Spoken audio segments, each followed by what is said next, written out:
Hey there, tonight we're uncovering what cooking was like in medieval Europe. Not the fairy tale version, you know, but a world where spices were treasures and ovens were a luxury few could afford. If these stories help you unwind, I'd love a quick like or subscribe, but only if they're genuinely working for you.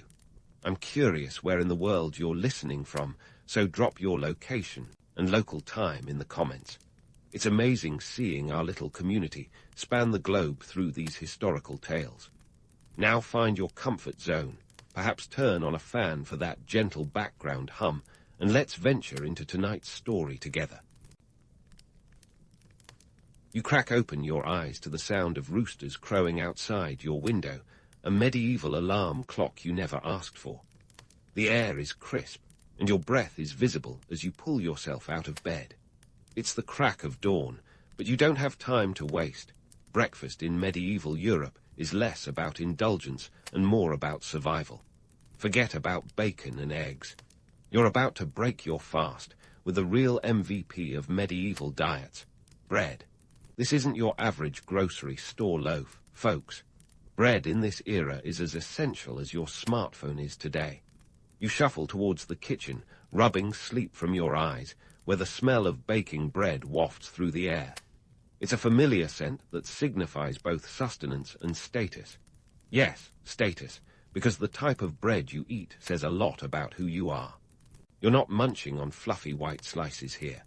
Oh no, those are reserved for the elite, the 1%ers of the medieval world. You, my friend, are more likely to be chowing down on something called maslin, a hearty blend of wheat and rye. It's not just a culinary choice, it's an economic necessity. Wheat is expensive, and unless you're hobnobbing with lords and ladies, rye is your go-to. It's like the difference between shopping at a high-end bakery and grabbing a loaf from the discount aisle. Now, let's talk about the bread-making process, because it's not as straightforward as popping down to the local mill. Your village is likely centered around the Lord's mill, which grinds your grain for a fee. It's a nifty little system that keeps the Lord rolling in dough, pun absolutely intended. You can't just grind your own grain. That's a big no-no unless you want to face some medieval justice. The Lord's mill is your only option, and that fee he charges. It's not pocket change. We're talking anywhere from 1/16 to 1/12 of your grain crop, a serious cut that can make or break a peasant's year. Once you've paid your dues and got your flour, it's off to the bakehouse. Here, communal ovens are the norm. You're not firing up a personal oven. That's a luxury for those with more means. Instead, you and your fellow villagers share the bakehouse like a medieval potluck. Bread making is a social event, a chance to catch up on the latest gossip while keeping an eye on your loaves. But there's more riding on this than just a morning meal. Bread is life or death, quite literally. In a time when famine is a constant spectre, having enough bread can be the difference between a healthy winter and starving. A bad harvest spells disaster, and you'll be praying for a miracle, or at least hoping that the church's arms are generous this year. And speaking of the church, they play their part too, controlling the calendar with fasting days that mean even bread has to be eaten in moderation. As you break off a piece of your maslin loaf, you might be thinking about those pesky myths about medieval banquets. Sure, the nobles had their feasts, with tables groaning under the weight of roast meats and exotic fruits. But for your average Joe, or let's say, Jean, bread is the star of the show, often accompanied by a pottage, a thick, hearty stew that's more about sustenance than flavor explosions. The idea of a grand breakfast is a modern invention. Your ancestors were more concerned with ensuring they had enough calories to work the fields or tend to the animals. Bread wasn't just food, it was fuel. And as you chew through your morning meal, you can ponder on how something so simple could hold such power. So the next time you bite into a sandwich, take a moment to appreciate the humble loaf. In medieval times, it was more than just a meal, it was a lifeline. As the sun rises higher in the sky, you're already gearing up for the day's labor, fortified by your humble breakfast. The bread might be dense, but so is its history, packed with the weight of economic, social, and political realities that shaped the medieval world. With the day's work looming, you've got to keep moving because, let's face it, there's no rest for the weary in medieval Europe. Time to dive into the main event of your culinary day, the midday meal. Forget the 3-meal-a-day routine. Back then, lunch was the heavyweight champion of the daily feast. You're not alone in this. Everyone from peasants to princes paused to refuel, albeit with varying degrees of decadence. Let's start with the serfs, those industrious souls at the heart of medieval life. Their lunchtime masterpiece, pottage. If pottage sounds like a fancy French dish, don't be fooled. This is no coq au vin. It's more like a hearty, stick-to-your-ribs stew, though calling it a stew is generous. Picture a medley of vegetables, grains, and maybe a sliver of meat, if you're lucky, simmered into a thick, gut-filling concoction. The ingredients, whatever you could scrounge up, from leeks and onions to barley and peas. It's basically the medieval version of opening your fridge and throwing whatever you find into a pot. Waste not, want not, right. But here's where the myth-busting comes in. People love to think of the Middle Ages as a time of bland gruel and tasteless mush. Surprise! Medieval cooks were actually spice wizards. Thanks to trade routes stretching from the Silk Road to the Mediterranean, even humble kitchens might boast a pinch of pepper or a dash of cinnamon. Sure, spices weren't cheap. Think of them as the iPhones of their day, coveted and costly. But their allure was undeniable. A little zing of imported spice could transform your pottage from drab to fab, at least relatively speaking. Now let's scale up to the lords and ladies. If you thought your fancy dinner parties were impressive, medieval banquets were the original food porn. The centerpiece, roast meats, glorious and plentiful. We're talking venison, boar, or even swan if you were truly posh. And no, the swan wasn't just for show. It was a genuine delicacy, believed to be the epitome of luxury. Cooked with sauces rich in spices and herbs, these dishes were designed to dazzle both taste buds and social circles. And don't get me started on the presentation. Medieval nobility understood that food was theatre. Elaborately decorated pies, sometimes shaped like castles or animals, graced the tables. Imagine a pie that's not only delicious, but also a visual spectacle. It was more than just dinner. It was a statement of power and wealth. Just as today, where who you know and what you own can define you, back then, it was all about what you served and how you served it. Let's not forget the influence of trade routes here. The medieval world was more connected than you might imagine, with goods flowing from the Far East to the edges of Europe. Spices like saffron and cloves, imported from far-off lands, were the jewels of the pantry. They weren't just for flavor. They were status symbols, as prized as a medieval coat of arms. The ability to incorporate such exotic flavors into your meals was like driving a luxury car. It announced your place in the upper echelons of society. But here's the kicker. Despite all the wealth and decadence, even the richest lords faced challenges that no amount of spice could mask. Food preservation was a medieval Achilles heel. Without refrigeration, meats had to be salted, smoked, or pickled. Spices could disguise the less-than-fresh taste, but they couldn't turn back the clock on spoilage. So while a medieval banquet might appear lavish, it was often a delicate balance between opulence and practicality. As the sun begins its descent, marking the end of the midday meal, you can bet your bottom denier that everyone feels the weight of their meal choices. For the serfs, it's back to the fields, fortified by their modest, yet essential fare. For the lords, it's perhaps a stroll in the gardens, discussing matters of state or strategizing the next feast. It's a world where culinary choices are dictated by class, spice routes, and the relentless march of time.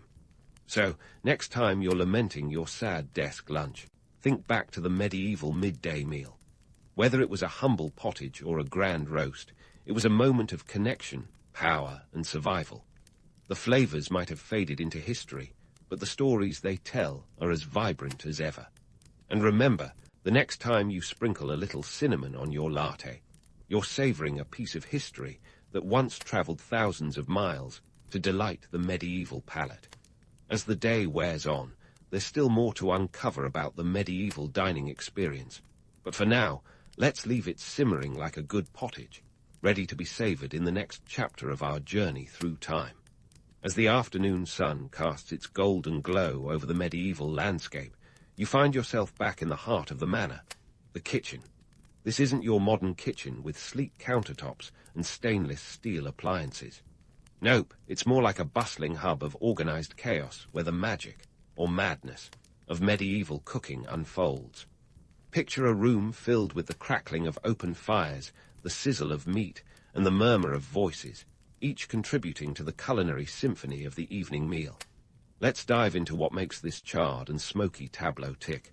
Cooking in medieval Europe was a labor-intensive affair, and that's putting it mildly. Forget about prepackaged, ready-to-eat meals. Every dish was a masterpiece forged through sweat, skill, and a little bit of medieval elbow grease. The kitchen was not just a place to whip up dinner. It was a battleground where cooks waged war against the clock and the elements, armed with nothing but basic tools and an intimate knowledge of their craft. First up, preservation. In a world without refrigeration, keeping food fresh was a Herculean task. Enter the trusty duo, salting and smoking. These methods were the unsung heroes of medieval kitchens, the secret weapons keeping spoilage at bay.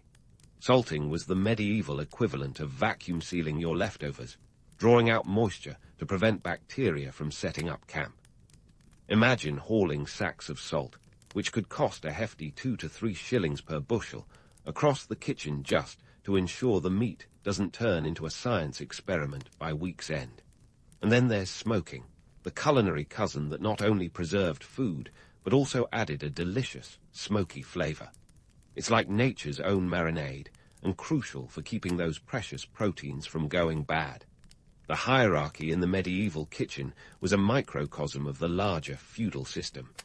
At the top, you had the master cook, the culinary conductor who orchestrated the kitchen's symphony. Beneath them, a cadre of assistants, scullions, and spit boys, usually young lads whose life's purpose was to rotate spits over open flames, ensuring an even roast. It was hot, sweaty work, and the only air conditioning came in the form of a drafty window or a well-timed breeze. The gender roles here were as rigid as the pews in a cathedral. Women were often relegated to the less glamorous tasks. Peeling, chopping, and cleaning, the unsung heroines of the culinary world, their contributions overlooked but essential. Let's not forget the economic context of all this. The cost of running a medieval kitchen was no small potatoes.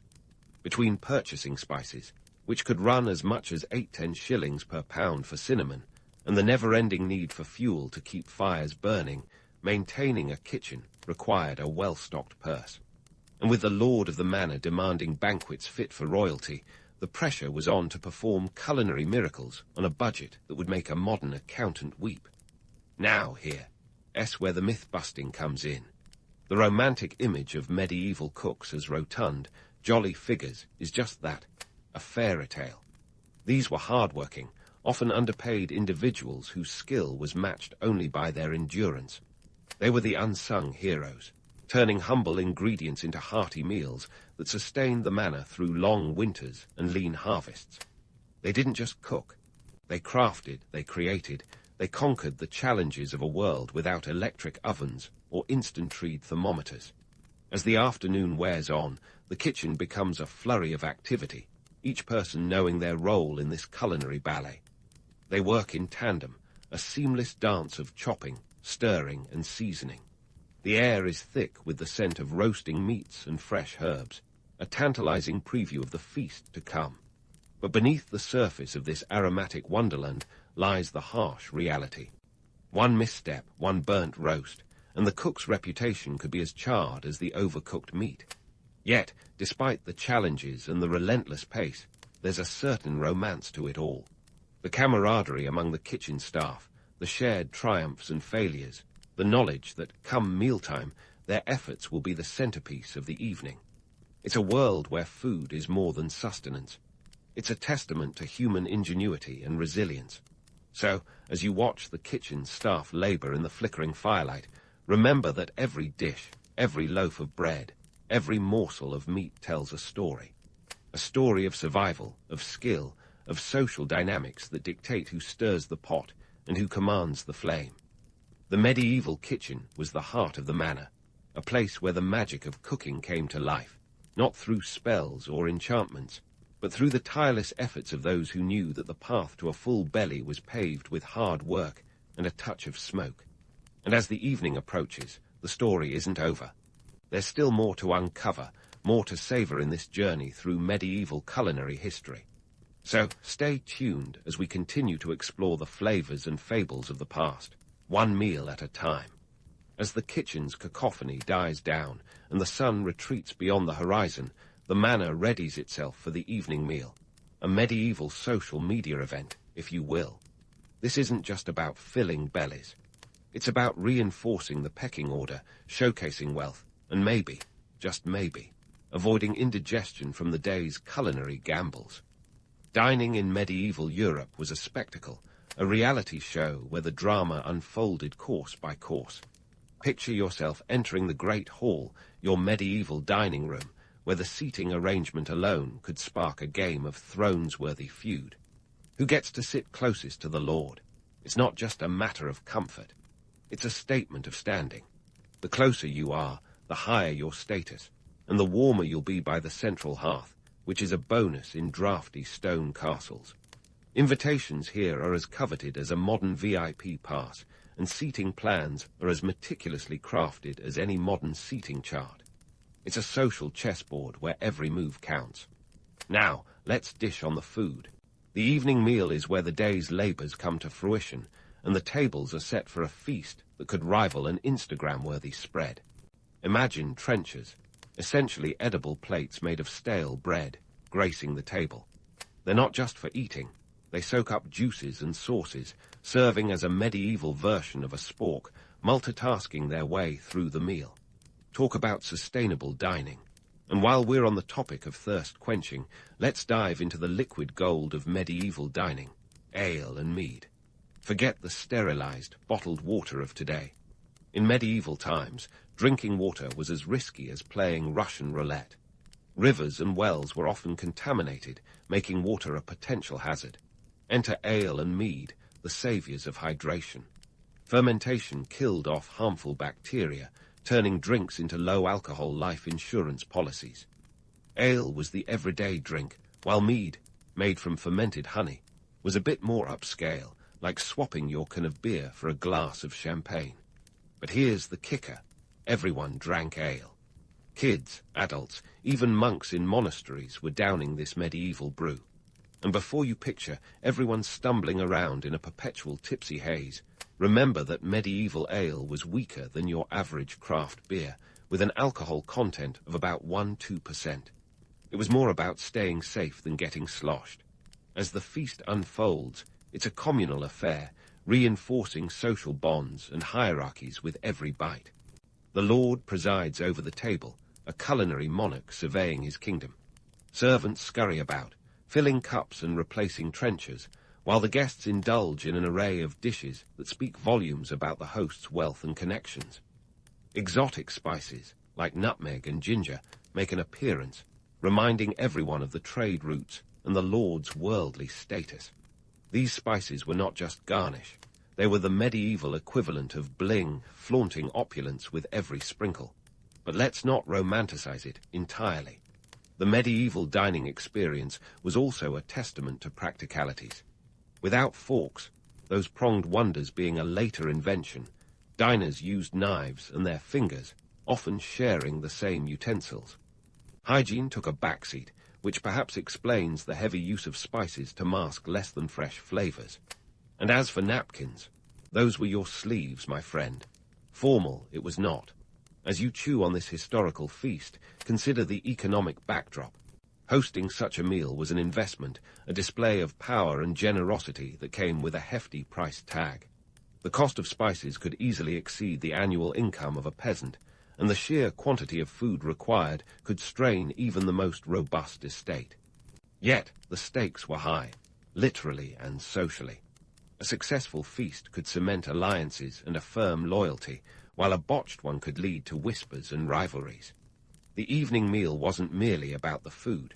It was about the dance of diplomacy, the art of alliance building, and the reinforcement of social order.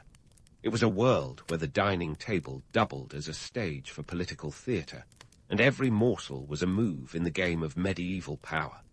So, as the laughter echoes and the ale flows, remember that this isn't just a meal. It's a microcosm of medieval life, a blend of camaraderie and competition, sustenance and status. Each bite is a reminder that food has always been about more than just eating.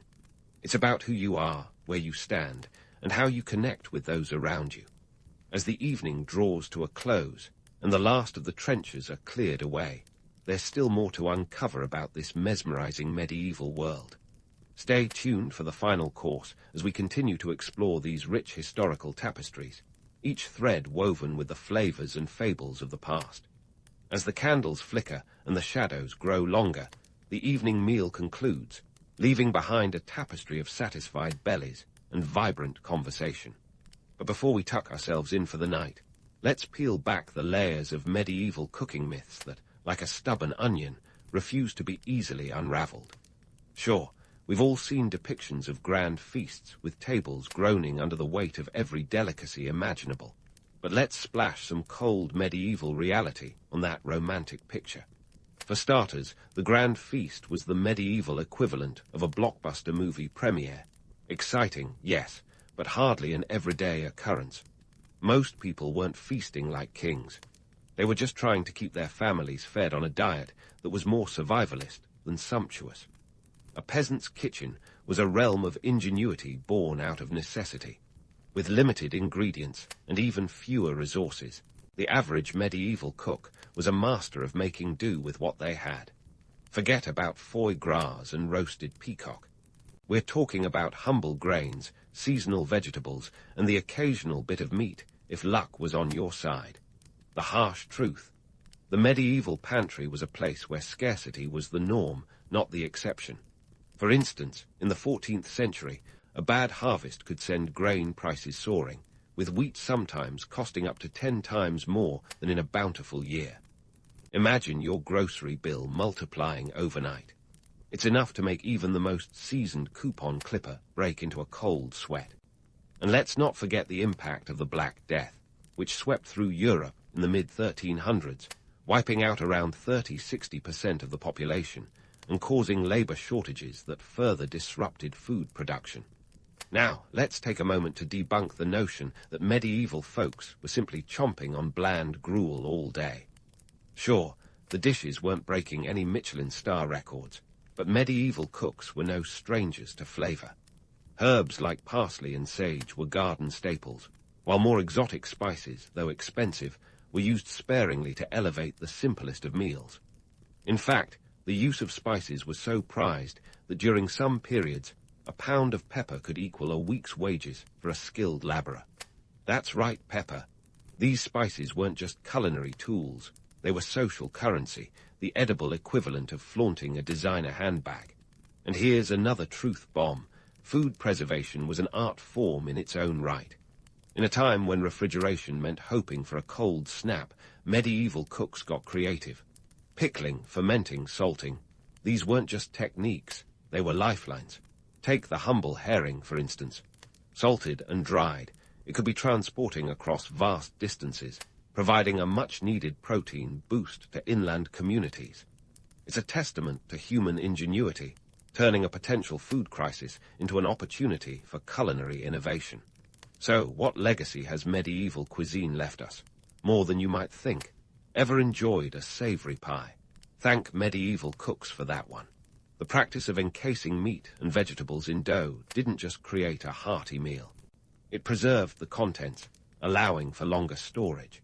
And let's not overlook the influence of medieval spice trade routes, which laid the groundwork for today's global culinary exchanges. After all, our modern obsession with food fusion can trace its roots back to those adventurous medieval merchants who dared to bring saffron and cinnamon to European shores. Now, for those brave enough to channel their inner medieval chef, why not try your hand at a couple of historical recipes?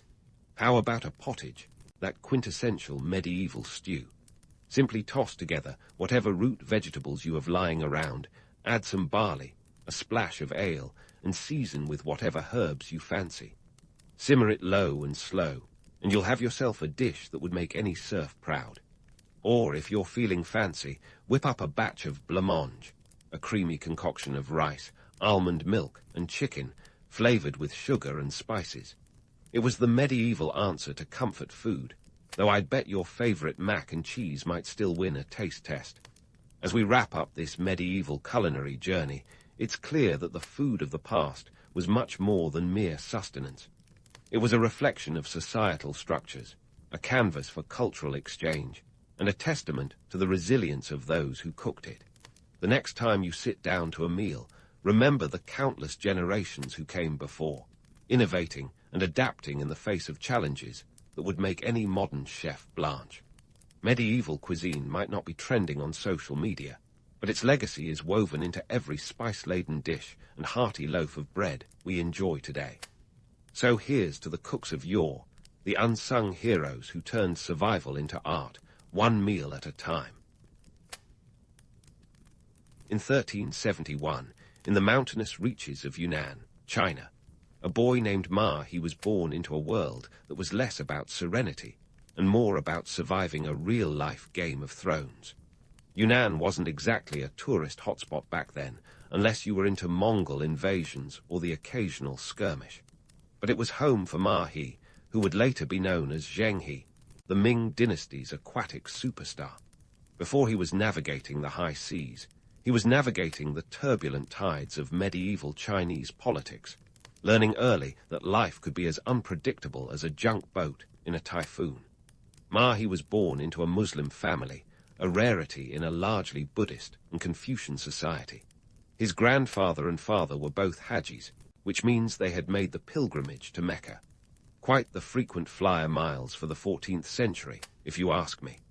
But in 1381, when Ma He was just a sprightly 10-year-old, the Ming dynasty decided to expand its property portfolio and conquer Yunnan.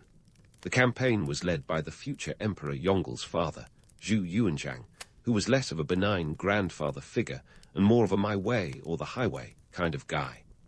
Now, here's where things get a little dicey for young Ma He. During the Ming conquest, his family fell on the wrong side of the sword, and Ma He was captured. Cue the violins, because this is the part where our protagonist gets a life-altering, and not in a good way, promotion to the imperial court. In a move that would make any man wince, Ma He was castrated. Yes, folks, the Ming dynasty had an interesting recruitment process for palace servants. They believed eunuchs could be trusted with their secrets because, well, they had fewer personal ambitions. Harsh, but hey, that's medieval job security for you. So Ma He, now a eunuch, was sent to serve in the Ming court. Here he was thrown into the political equivalent of a soap opera, complete with power struggles, backstabbing, and the occasional assassination attempt.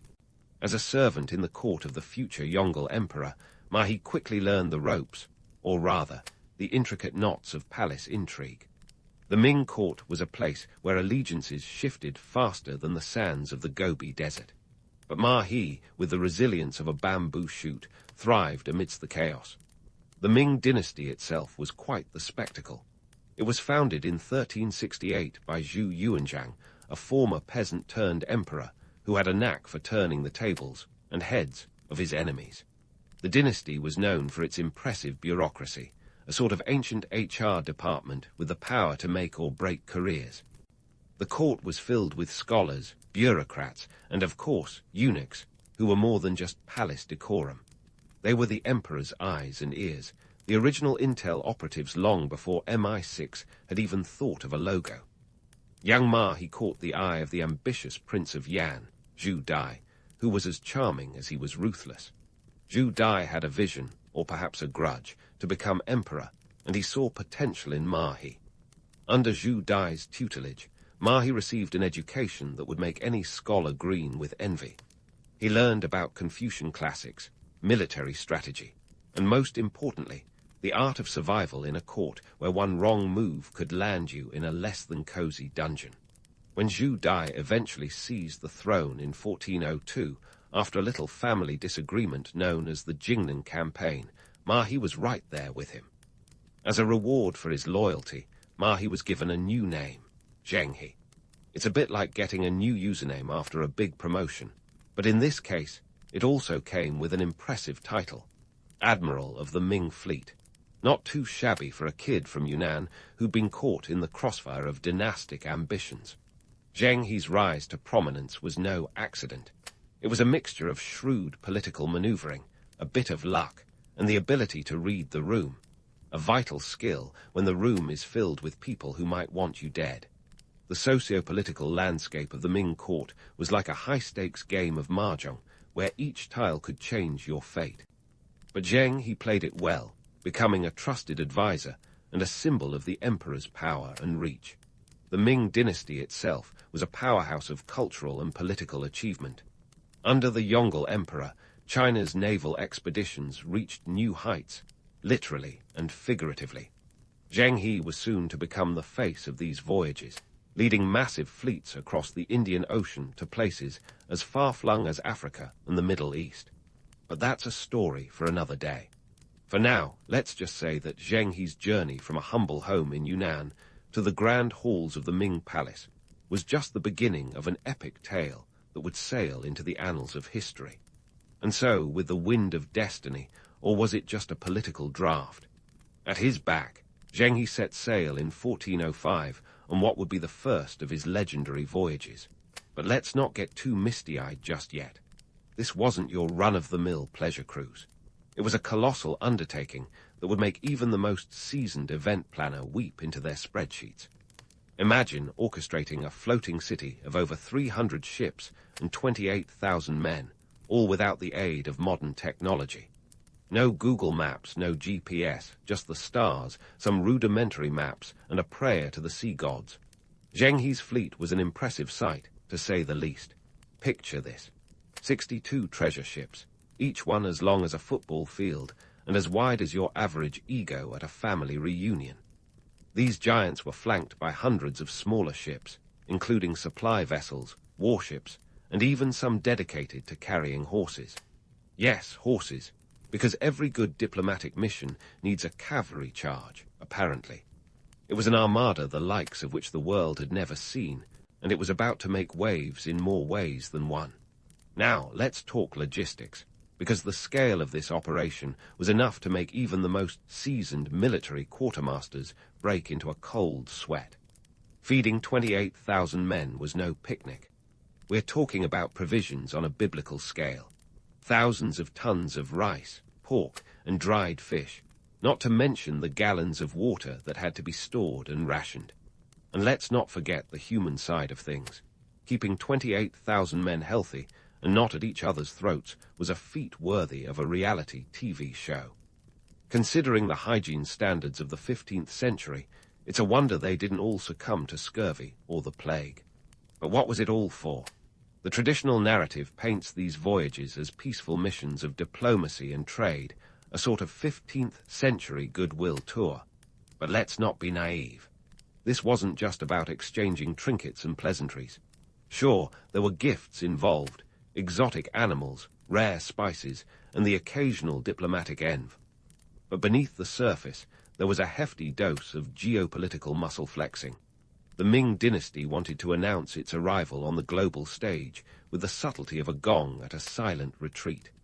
The primary sources, scattered and fragmented as they are, hint at a more complex agenda. Was it trade? Well, yes, but not in the way you might think. The Ming weren't exactly looking to set up shop and open franchises abroad. This was more about establishing tributary relationships, a sort of you scratch our back, we'll let you keep yours arrangement. And if that didn't work, well, let's just say the treasure ships had a few cannons tucked away, just in case. And then there's the myth of the peaceful mission, which is always nice until you remember that the fleet included warships. Peaceful, yes, but with a side of intimidation. It was like showing up to a friendly neighborhood barbecue with a tank parked in the driveway. The voyages were as much about demonstrating the might and reach of the Ming dynasty as they were about exchanging cultural niceties. Zheng He himself was the embodiment of this dual approach. A skilled diplomat and a formidable commander, he was the perfect man for the job. He was a walking, talking contradiction, a eunuch with the power of a prince, a Muslim leading a Confucian empire's naval excursions, a man of peace with a fleet of warships at his disposal. His voyages were a blend of diplomacy, trade, and good old-fashioned showing off, with a healthy dash of adventure thrown in for good measure. As the fleet sailed across the Indian Ocean, it encountered a world that was both vast and interconnected. From the bustling ports of Southeast Asia to the exotic markets of India and beyond, Zheng He's voyages were a testament to the global nature of trade long before the word globalization was even coined. Each port visited was a chance to collect tributes, establish ties, and, if necessary, remind the locals of the Ming dynasty's formidable presence. But let's not romanticize it too much. The voyages were fraught with challenges, from monsoons that could scatter the fleet like leaves in the wind to the ever-present risk of mutiny. There were also the logistical headaches of keeping the fleet supplied and the men in line, not to mention the political maneuvering required to navigate the tricky waters of international diplomacy. These voyages were less about peaceful exploration and more about controlled chaos on a grand scale. So why do we cling to the myth of the peaceful mission? Perhaps it's because we want to believe in a world where exploration was driven by curiosity and goodwill rather than power and politics. Or maybe it's just that the idea of a fleet of treasure ships sailing the high seas, spreading peace and prosperity, makes for a better bedtime story. But as with most things in history, the reality is a bit more complicated and a lot more interesting. Zheng He's first voyage set the stage for future expeditions, each one more ambitious than the last. But that's a tale for another day. For now, let's just say that the legacy of Zheng He's voyages is as vast and complex as the oceans he sailed, a testament to the power and ambition of a dynasty determined to leave its mark on the world. As Zheng He's fleet cruised past the horizon, leaving behind the ports of Southeast Asia with the grace of a whale slipping into deep waters, they set their sights on India, a land that was more a tapestry of trade routes than a mere subcontinent. The Indian Ocean was like the Silk Road on water, buzzing with dhows, junks, and the occasional pirate ship that probably thought it was in a Johnny Depp movie. But this wasn't just an exotic cruise for Zheng He and his crew. It was a high-stakes game of Monopoly, where each port was a property with potential, and Zheng He was eager to collect more than just $200 for passing go. First up was the southwestern coast of India, Calicut to be precise, which was something like the medieval version of a bustling stock exchange. Here, traders were as common as grains of sand on the beach, and spices were the currency of choice. Pepper, cardamom, and ginger weren't just for spicing up your medieval mutton stew. They were the Bitcoin of the 15th century, and Zheng He was here to mine them. The local rulers, known as Zamorins, were savvy negotiators who could probably haggle a camel out of its humps. But Zheng He wasn't just any sailor. He was a seasoned diplomat with a fleet that could double as a floating fortress. Trade negotiations in Calicut were more than just a polite exchange of goods and pleasantries. It was a dance of diplomatic finesse where every move counted, and nobody wanted to step on any toes or tails, considering the exotic animals sometimes involved. The Ming dynasty was keen on establishing a tributary relationship, which was basically a fancy way of saying, let's be friends, but remember who's the big kid on the playground. In return, Zheng He offered Chinese silk, porcelain, and technology that seemed almost magical to the locals. And let's not forget the occasional lion or giraffe, because who doesn't want a giraffe as a diplomatic gift? Calicut was a success, but the adventures were just heating up. Sailing further west, Zheng He aimed for the Swahili coast of Africa. Now, if the Indian ports were the bustling hubs of commerce, the Swahili coast was the cultural melting pot, where traders from Arabia, Persia, and India mingled with African merchants in a veritable kaleidoscope of languages, religions, and currencies. The cities of Mogadishu, Mombasa, and Malindi were not just stops on a map. They were vibrant centers of trade and cultural exchange, where ivory, gold, and slaves were traded alongside stories, ideas, and silk. However, these voyages were not all smooth sailing and diplomatic dinners. Enter the high seas drama, the pirate battles, Now, if you're picturing swashbuckling, eye-patch-wearing scoundrels, adjust your eyepiece. Pirates in the Indian Ocean were more like sophisticated thugs with a side of charm. They were opportunists who saw Zheng He's treasure-laden ships as floating jackpots. But Zheng He wasn't about to let a few salty sea dogs ruin his boss's grand plans. His fleet came equipped with warships, armed to the teeth, and ready to give any would-be pirate a serious case of regret. One of the more infamous encounters involved a pirate leader named Chen Zui, who had turned the Strait of Malacca into his personal toll booth. Chen and his band of merry marauders had a reputation that could make even the bravest sailor swallow hard. But Zheng He, with the strategic mind of a chess grandmaster, wasn't fazed.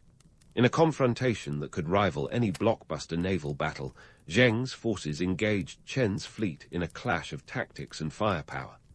The result: Chen Zui ended up with a one-way ticket to the Ming court, where he was eventually executed. Talk about a plot twist worthy of an action movie. Beyond the swashbuckling escapades, there was the economic reality of Zheng He's voyages. These weren't cheap jaunts across the seas. Maintaining a fleet of over 300 ships and 28,000 men wasn't exactly a bargain bin operation. The Ming treasury had to cough up resources that could fund entire provinces, but the potential rewards were vast. Establishing trade links and tributary states meant a steady flow of exotic goods into China, boosting the economy and solidifying the Ming dynasty's status as a global powerhouse.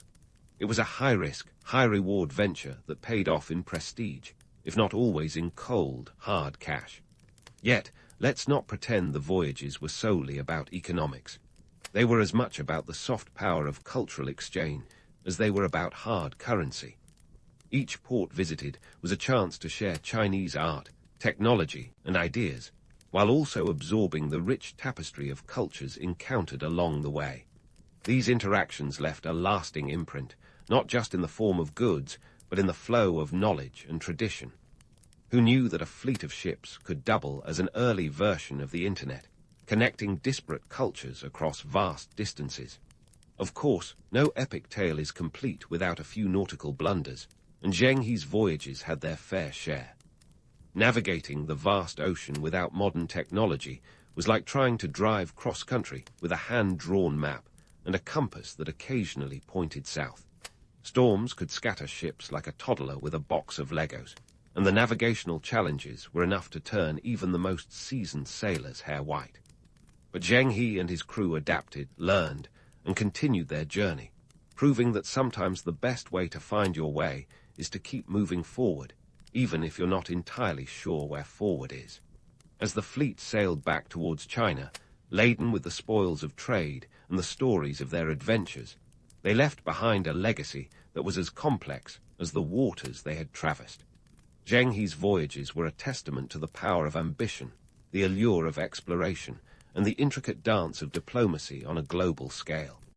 While the romance of the peaceful mission may be appealing, the reality was a mix of strategic savvy, economic calculation, and a dash of high-seas drama. And while we may never fully unravel the mysteries of these epic voyages, one thing is certain. Zheng He carved a path across the Indian Ocean that would echo through history, leaving a wake of wonder and intrigue for generations to come. But this isn't the end of his story, far from it.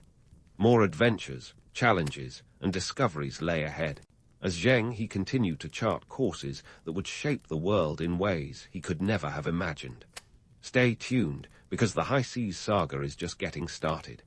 As Zheng He's fleet made its majestic return to China, heavy with the spoils of diplomacy and tales of adventure, back home, the political seas were about to get choppier than a monsoon-soaked junk. You see, while Zheng He was busy turning the Indian Ocean into his own personal playground, the Ming dynasty's court was embroiled in a good, old-fashioned bureaucratic brawl. The kind where everyone's armed with scrolls instead of swords, and the battlegrounds are meeting rooms instead of battlefields. The man behind Zheng He's ambitious voyages, the Yongle Emperor, had a vision as grand as the fleets he sent beyond the horizon. But spoiler alert, emperors don't live forever. After Yongl's death in 1424, the reins of power passed to his son, the Hongxi Emperor. And let's just say, if Yongle was the guy who'd throw a lavish party, Hongxi was the one who'd turn off the music and start turning off the lights. He reigned for a mere 9 months, but his impact was akin to pulling the emergency brake on a bullet train. Hongxi was less enthused about lavish naval escapades and more concerned with domestic affairs. He saw the voyages as a costly vanity project. And honestly, who could blame him? The expeditions were draining the imperial coffers faster than a courtier could say, "Tribute mission." The treasure ships were expensive beasts to maintain. Imagine the maintenance costs for a fleet of 300 ships, each the size of a football field, requiring constant repairs and supplies. The Ming dynasty's accountants were probably pulling their hair out trying to balance the books. Enter the Xuan Emperor, Hongxi's son, who took the throne in 1425. Xuan was more like a middle manager, trying to mediate between a visionary CEO and a penny-pinching CFO. He saw the value in the voyages, but was also keenly aware of the financial strain. By 1433, the decision was made to call Zheng back home for good. The official reason was a mix of cost-cutting and focusing on defending China's northern borders from the pesky Mongols. But let's not kid ourselves. There were probably some palace intrigue and backroom deals that would make even the most seasoned political strategist blush. The cessation of the voyages marked a turning point not just in Chinese history, but in the history of global exploration. China, which had been on the cusp of becoming a maritime superpower, turned inward. The ships were left to rot, and the navigational knowledge accrued over decades was allowed to fade into obscurity. It was as if China had decided to take its ball and go home just when the game was getting interesting.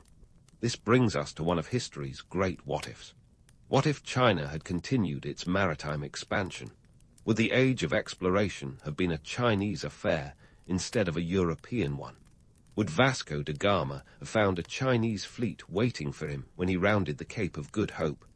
Alas, history is not a choose-your-own-adventure novel, no matter how much we might wish it were. The halting of the voyages also underscores the reality that history is often written by the victors, or in this case, the accountants.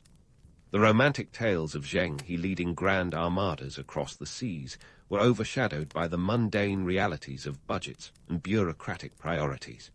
The treasure ships became footnotes in the annals of history, their grandeur forgotten by a nation that had turned its gaze inward.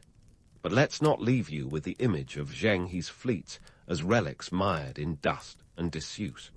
Instead, imagine the legacy they left behind. A network of cultural and trade connections spanning continents, a testament to human ambition and the thirst for discovery. Zheng's voyages may have ended, but their echoes continue to reverberate across the centuries, a reminder of what could have been in a world where empires are as fleeting as the tides. In the end, the story of Zheng and his voyages is a tale of dreams both realized and deferred, a saga of exploration cut short by the cold calculus of imperial economics.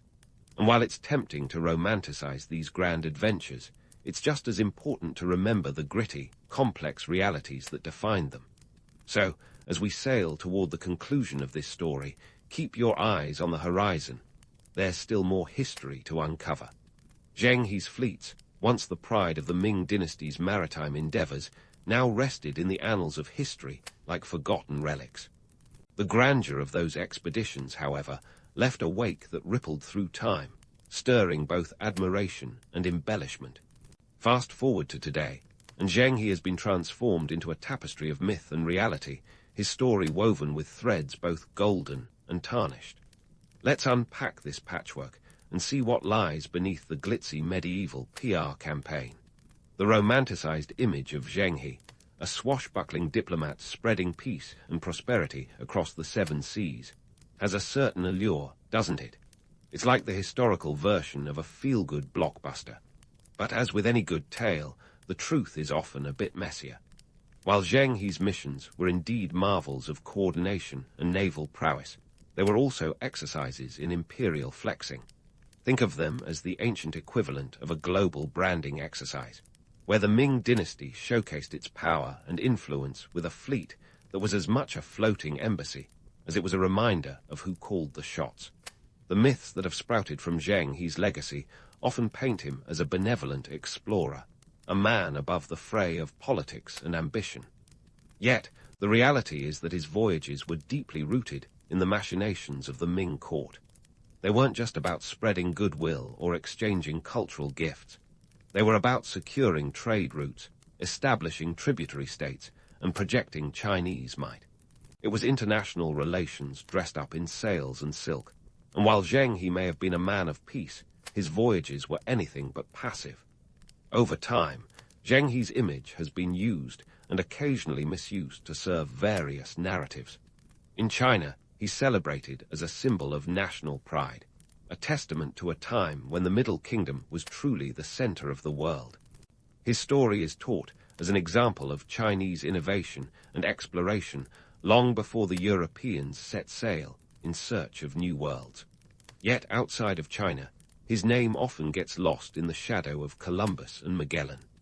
It's a reminder that history is sometimes less about who did what first and more about who wrote it down with the loudest pen. But what did Zheng He's voyages actually achieve in the long run? Well, for one, they opened up a myriad of trade routes that would have made even Marco Polo's head spin. The exchange of goods, from Chinese silk to African ivory, enriched the cultural and economic landscapes of the regions they touched. These interactions were the early seeds of globalization, a centuries before its time precursor to the interconnected world we live in today. Zheng He was orchestrating international trade agreements before the term trade agreement was even a twinkle in a diplomat's eye. Yet, the cessation of these voyages also tells a cautionary tale about the perils of turning inward. China's retreat from the seas left a vacuum that European powers were all too eager to fill. The age of exploration became a European affair, and the world map was redrawn with Western ink. One can't help but wonder how different history might have been if China had continued its maritime endeavors. Would the balance of power in the world have shifted eastward sooner? Alas, that's a ship that sailed long ago. Now, let's talk about Zheng He himself. Imagine if he could see how his legend has grown. I like to think he'd be both amused and bemused by the tales spun about his exploits. He might chuckle at the idea of him as a peaceful explorer, knowing full well the cannons his ships carried. Or he might nod in approval at the acknowledgement of his diplomatic skills. After all, Zheng He was a man who straddled two worlds, the Islamic faith of his ancestors and the Confucian values of his service to the emperor. His voyages were as much about navigating these dual identities as they were about charting new waters. In the end, Zheng He's story is a testament to the complexities of exploration. It's a reminder that behind every great adventurer and every grand voyage, there are layers of ambition, politics, and pragmatism. His legacy is a mosaic of myth and reality, a tale that continues to inspire and intrigue. And as we sail away from this chapter of history, let's carry with us the understanding that exploration, whether of the seas or of ideas, is as much about the journey as it is about the destination. So here's to Zheng He, the original admiral of the high seas, whose voyages still echo across the ocean of time. Franklin D. Roosevelt's journey to the White House began in a manner quite fitting for an American aristocrat, cradled in luxury and privilege, with a silver spoon that probably had a trust fund attached. Born in 1882 in Hyde Park, New York, Franklin was the only child of two rather doting parents, James and Sarah Roosevelt. His childhood was basically the Gilded Age on a platter, complete with European vacations and private tutors. Sure, he might have been sipping lemonade on a yacht, but who knew this pampered kid would one day steer the country through its darkest days? While it's easy to dismiss FDR as just another rich kid, there's more to his early life than meets the eye. He attended Groton School, where he was taught the virtues of public service. Though service probably meant something different for a guy whose family estate sprawled over 800 acres. Off to Harvard he went, where he earned his infamous Gentleman's C. Now, don't let that fool you into thinking he was a slacker. On the contrary, FDR had his eyes set on bigger things, like the Harvard Crimson newspaper, where he was more interested in editing headlines than cramming for exams. Think of him as the original multitasker, juggling social engagements, future political ambitions, and the minor detail of his education. FDR's leap into politics was anything but straightforward. In 1910, he managed to snag a seat in the New York State Senate, representing Dutchess County, a place that sounds more like a fairy tale kingdom than a political battleground. Roosevelt's family wasn't exactly thrilled about his choice of career, which in those days wasn't quite the respectable path it is now. Politics was considered a bit grubby for the elite, but FDR was determined to make his mark. He pushed against the Tammany Hall machine, that notorious engine of New York's Democratic Party. Spoiler alert, the machine did not take kindly to being pushed. Fast forward to 1920, when FDR joined the Democratic ticket as vice presidential candidate. His running mate, James M. Cox, and he were up against Warren G. Harding, who promised a return to normalcy. After the chaos of World War I sounds like a campaign run by your friendly neighborhood chiropractor. Unfortunately for FDR, normalcy was in, and they lost in a landslide. But hey, you can't win 'em all, right? Roosevelt, ever the optimist, took this setback in stride. Life, however, had another curveball in store. In 1921, while vacationing at Campobello Island, Roosevelt was struck by polio. At 39, he lost the use of his legs, a devastating blow for any man, let alone one with political aspirations. But if you think this was the end of the road for FDR, you clearly underestimate his resolve. Rather than retreating into obscurity, he adapted, using steel braces and eventually a wheelchair to navigate the world. He even turned the Warm Springs Resort in Georgia into a rehabilitation center for polio patients, showing his knack for turning personal adversity into public service. Now, let's debunk a myth. Franklin's struggle with polio is often romanticized as the sole reason for his resilience. Sure, it was a major factor, but remember, this was also a man who had spent years dodging political landmines and family expectations. His tenacity was not born of illness alone. It was a lifetime in the making. The socio-economic backdrop of the time also played a role in shaping Roosevelt's approach to leadership. The Roaring Twenties may have been roaring a lot less for those outside the glitzy urban centers. Rural America was already in a depression, while city dwellers partied like Gatsby. By the time the Great Depression hit in 1929, the nation was in dire need of bold ideas and even bolder leadership. FDR, with his patrician air and populist policies, seemed tailor-made for the job. He became the poster child for resilience, not just because he triumphed over personal tragedy, but because he could see beyond his own backyard. So, as we wrap up this first act of FDR's life, remember that his story is as much about the man as it is about the times. He was a patrician who could feel the pulse of the people, a politician who understood the power of empathy. He might have started in the lap of luxury, but he ended up in the heart of American history.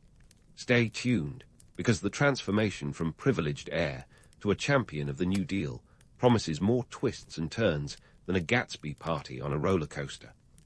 As the dust settled on FDR's inauguration, he found himself at the helm of a nation that looked less like a land of opportunity and more like the set of a post-apocalyptic thriller. The Great Depression was in full swing, with unemployment rates skyrocketing to about 25%. That's 1 in 4 Americans out of work, folks. Breadlines stretched longer than a Dickens novel, and banks were closing faster than your favorite TV shows. Roosevelt had promised change, and boy, was he about to deliver, albeit with a strategy that seemed as unpredictable as a toddler on a sugar high. Into the first 100 days, a period so lauded it practically demands its own theme song. In reality, it was more like a political triathlon, with FDR sprinting from one initiative to the next, leaving Congress gasping for air in his wake. The man wasn't just throwing spaghetti at the wall to see what stuck. He was launching a full-scale pastor assault. He churned out 15 major pieces of legislation in those 3 months. a feat that would make even the most seasoned legislative veterans consider an early retirement. First up, the Emergency Banking Act, signed into law on March 9, 1933. Let's be honest, when your economy is on the brink of collapse, nothing says confidence boost like a bank holiday. Roosevelt shut down the nation's banks for 4 days, giving them a much-needed breather and a chance to regroup. It was like a financial spa day, and when they reopened, deposits exceeded withdrawals, a minor miracle at the time. FDR's fireside chats, those radio broadcasts where he spoke directly to the American people, played a crucial role here. Imagine your grandfather explaining complex economic policy over a cup of coffee, and you've got the gist. The public loved it. FDR became a master of translating political jargon into everyday language. Now, let's talk New Deal. This wasn't just a policy, it was practically a brand. The Civilian Conservation Corps, CCC, was one of Roosevelt's first stabs at tackling unemployment. Aimed at young, unmarried men. Sorry, ladies, it was the 1930s. The CCC put about 3 million men to work in its first decade. They planted trees, built bridges, and fought forest fires, all for $30 a month, $25 of which had to be sent home. So, they weren't getting rich, but at least they weren't twiddling their thumbs while the country burned metaphorically and literally. Then there was the Works Progress Administration, WPA, which took a more inclusive approach, employing over 8 million people by 1943. From artists painting murals to construction workers paving roads, the WPA was like a job fair on steroids. It's safe to say that if you weren't working for the WPA, you were probably working on your tan. But not everyone loved it. Critics dubbed it "we piddle around," accusing it of wasting money on pointless projects. Roosevelt, however, knew the value of keeping people busy. Idle hands, after all, are the devil's workshop. And who could forget the Tennessee Valley Authority, TVA? A bold experiment in regional planning, it aimed to modernize one of America's most impoverished areas. The TVA built dams, provided electricity, and even took on malaria. Because who says you can't multitask? Sure, it had its critics, especially from private power companies who felt a bit bullied, but for many in the Tennessee Valley, it was nothing short of revolutionary.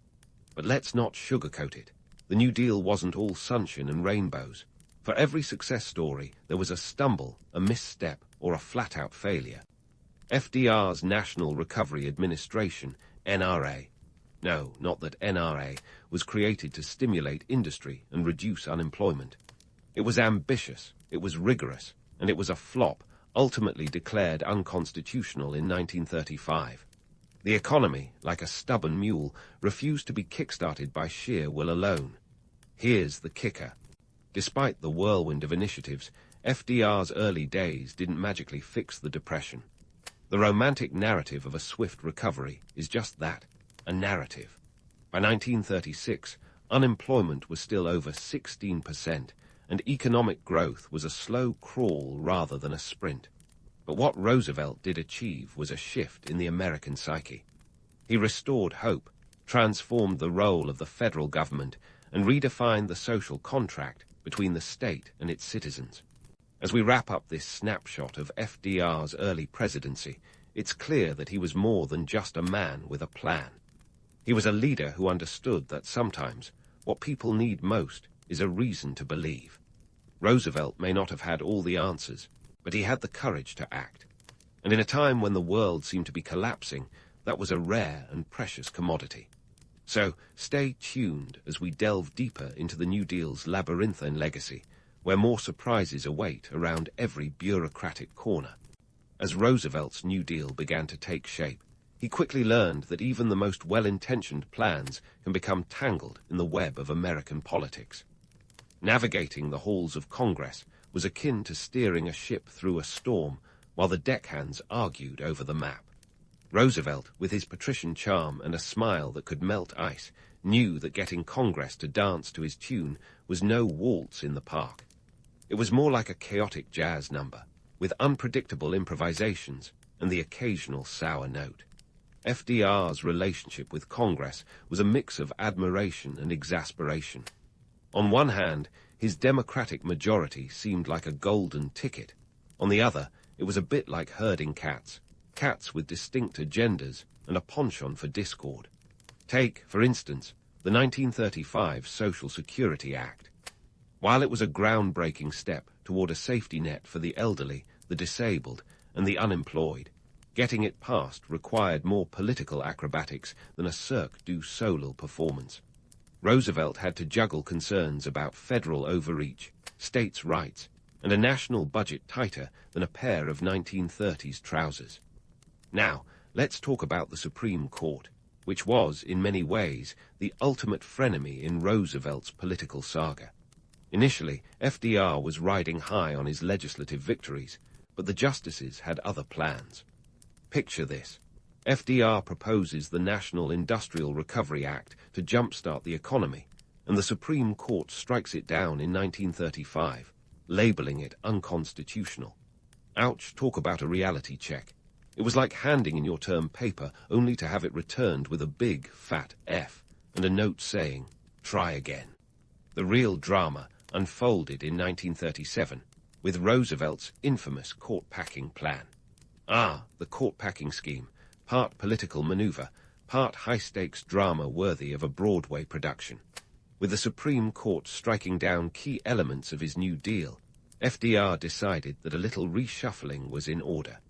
His plan, to add up to 6 new justices, turning the court into a more New Deal-friendly body.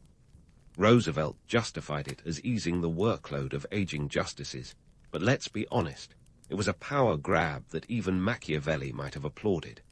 This plan, however, didn't sit well with Congress or the American public. It was seen as an overreach, a naked attempt to tip the scales of justice. FDR, usually a master of public persuasion, found himself on the back foot, and his proposal was met with widespread criticism. The Senate Judiciary Committee buried it with a report that famously declared, "This bill should be so emphatically rejected that its parallel will never again be presented to the free representatives of the free people of America." Touché. The plan fizzled out faster than a 4th of July sparkler, but it did prompt the court to become more accommodating to New Deal legislation. A strategic retreat, if you will. Meanwhile, FDR's fireside chats were his secret weapon in the battle for public opinion. Imagine the scene. A nation gripped by economic turmoil, families gathered around their radios, tuning in to hear the soothing voice of Roosevelt. His chats were the 1930s equivalent of a presidential tweet, but with a lot more warmth and a lot less character limit. Roosevelt had a knack for translating complex policy into relatable anecdotes, making the average Joe feel like he was sitting at the president's kitchen table, sipping coffee and discussing the future of the nation. These chats were a PR masterstroke, allowing FDR to bypass the usual media filters and speak directly to the American people. He used them to explain his policies, rally support, and calm public fears. It's rumored that radio sales saw a boost each time a fireside chat was announced, proof that even during a depression, people craved connection and hope. But let's not romanticize too much. For every citizen who found comfort in FDR's words, there was a critic who saw his fireside chats as pure propaganda. Skeptics argued that Roosevelt was a smooth talker, using his eloquence to mask the slow pace of economic recovery and the contentious nature of some New Deal policies. Yet, for many Americans, these broadcasts were a lifeline, a reminder that someone at the top seemed to genuinely care. Navigating a divided government wasn't just an exercise in patience, it was an Olympic sport. FDR had to contend with Southern Democrats wary of federal intervention, Republicans who saw him as a socialist in disguise, and a Supreme Court that seemed hell-bent on playing spoiler. It was like playing chess with opponents who changed the rules every 5 moves. Through it all, Roosevelt's ability to adapt and persevere was nothing short of remarkable. His knack for compromise, coupled with his willingness to push the boundaries of presidential power, reshaped the political landscape. Yet, even as he racked up legislative victories, the economy remained stubbornly sluggish, and unemployment stubbornly high. The New Deal, for all its ambition, couldn't single-handedly lift the nation out of depression. It was a band-aid on a gaping wound, a necessary step, but far from a cure-all. As we leave this chapter of FDR's complex relationship with the branches of government, remember that his story isn't just about policies and power plays. It's about a leader navigating the treacherous waters of American democracy, trying to keep the ship afloat while patching the holes in its hull. Roosevelt's legacy is as much about his failures as his successes, a reminder that even giants have feet of clay. Stay tuned as we continue this saga, peeling back the layers of the New Deal and exploring the impact of FDR's bold, sometimes controversial, leadership. As the curtain lifts on the next act of FDR's presidency, the world stands on the precipice of another devastating conflict. It's the late 1930s, and Europe is morphing into a powder keg with a fuse shorter than a politician's memory.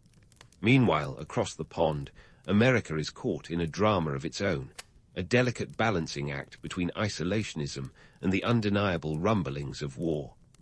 Roosevelt, ever the political acrobat, found himself walking a tightrope stretched between two towers, public opinion and global responsibility. On one hand, the ghosts of World War I haunted the American psyche like a particularly stubborn poltergeist. Nobody was keen on repeating the horrors of trench warfare or the massive casualties. On the other hand, the rise of authoritarian regimes in Europe and Asia was more alarming than a horror movie marathon. Hitler, Mussolini, and Tojo weren't exactly the kind of neighbors you wanted to borrow sugar from. Let's face it, FDR was in a bit of a pickle. The American public was largely isolationist, preferring to keep the world at arm's length while they focused on domestic recovery. A 1937 Gallup poll showed a whopping 94% of Americans opposed to any involvement in future European wars.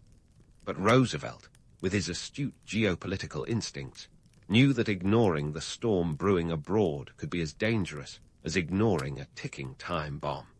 So, what's a president to do? Enter the Neutrality Acts, a series of legislative attempts to keep the United States out of foreign entanglements. Think of them as the political equivalent of a do not disturb sign, albeit with more paperwork. These acts aim to prevent the US from selling arms or extending loans to warring nations. It was the ultimate game of international dodgeball. Stay clear and hope the ball never comes your way. But here's where things get interesting, and by interesting, I mean ironic enough to make a Greek tragedian weep. While Congress was busy battening down the hatches, FDR was quietly loosening a few. He recognized that neutrality wasn't just impractical, it was naive. By 1939, the world stage was set for a brutal encore of conflict, and Roosevelt knew that sitting this one out was not an option. Cue the Lend-Lease Act of 1941, one of FDR's more ingenious, if not cheekily transparent, policies. On paper, America was still neutral, officially at least, but in practice, well, let's just say the US was about as neutral as a referee wearing the home team's jersey. Lend-Lease was Roosevelt's way of lending a helping hand, or perhaps a helping arsenal, to nations battling the Axis powers. It allowed the US to lease military supplies to allied nations, primarily Britain and later the Soviet Union, without technically breaking its stance of neutrality.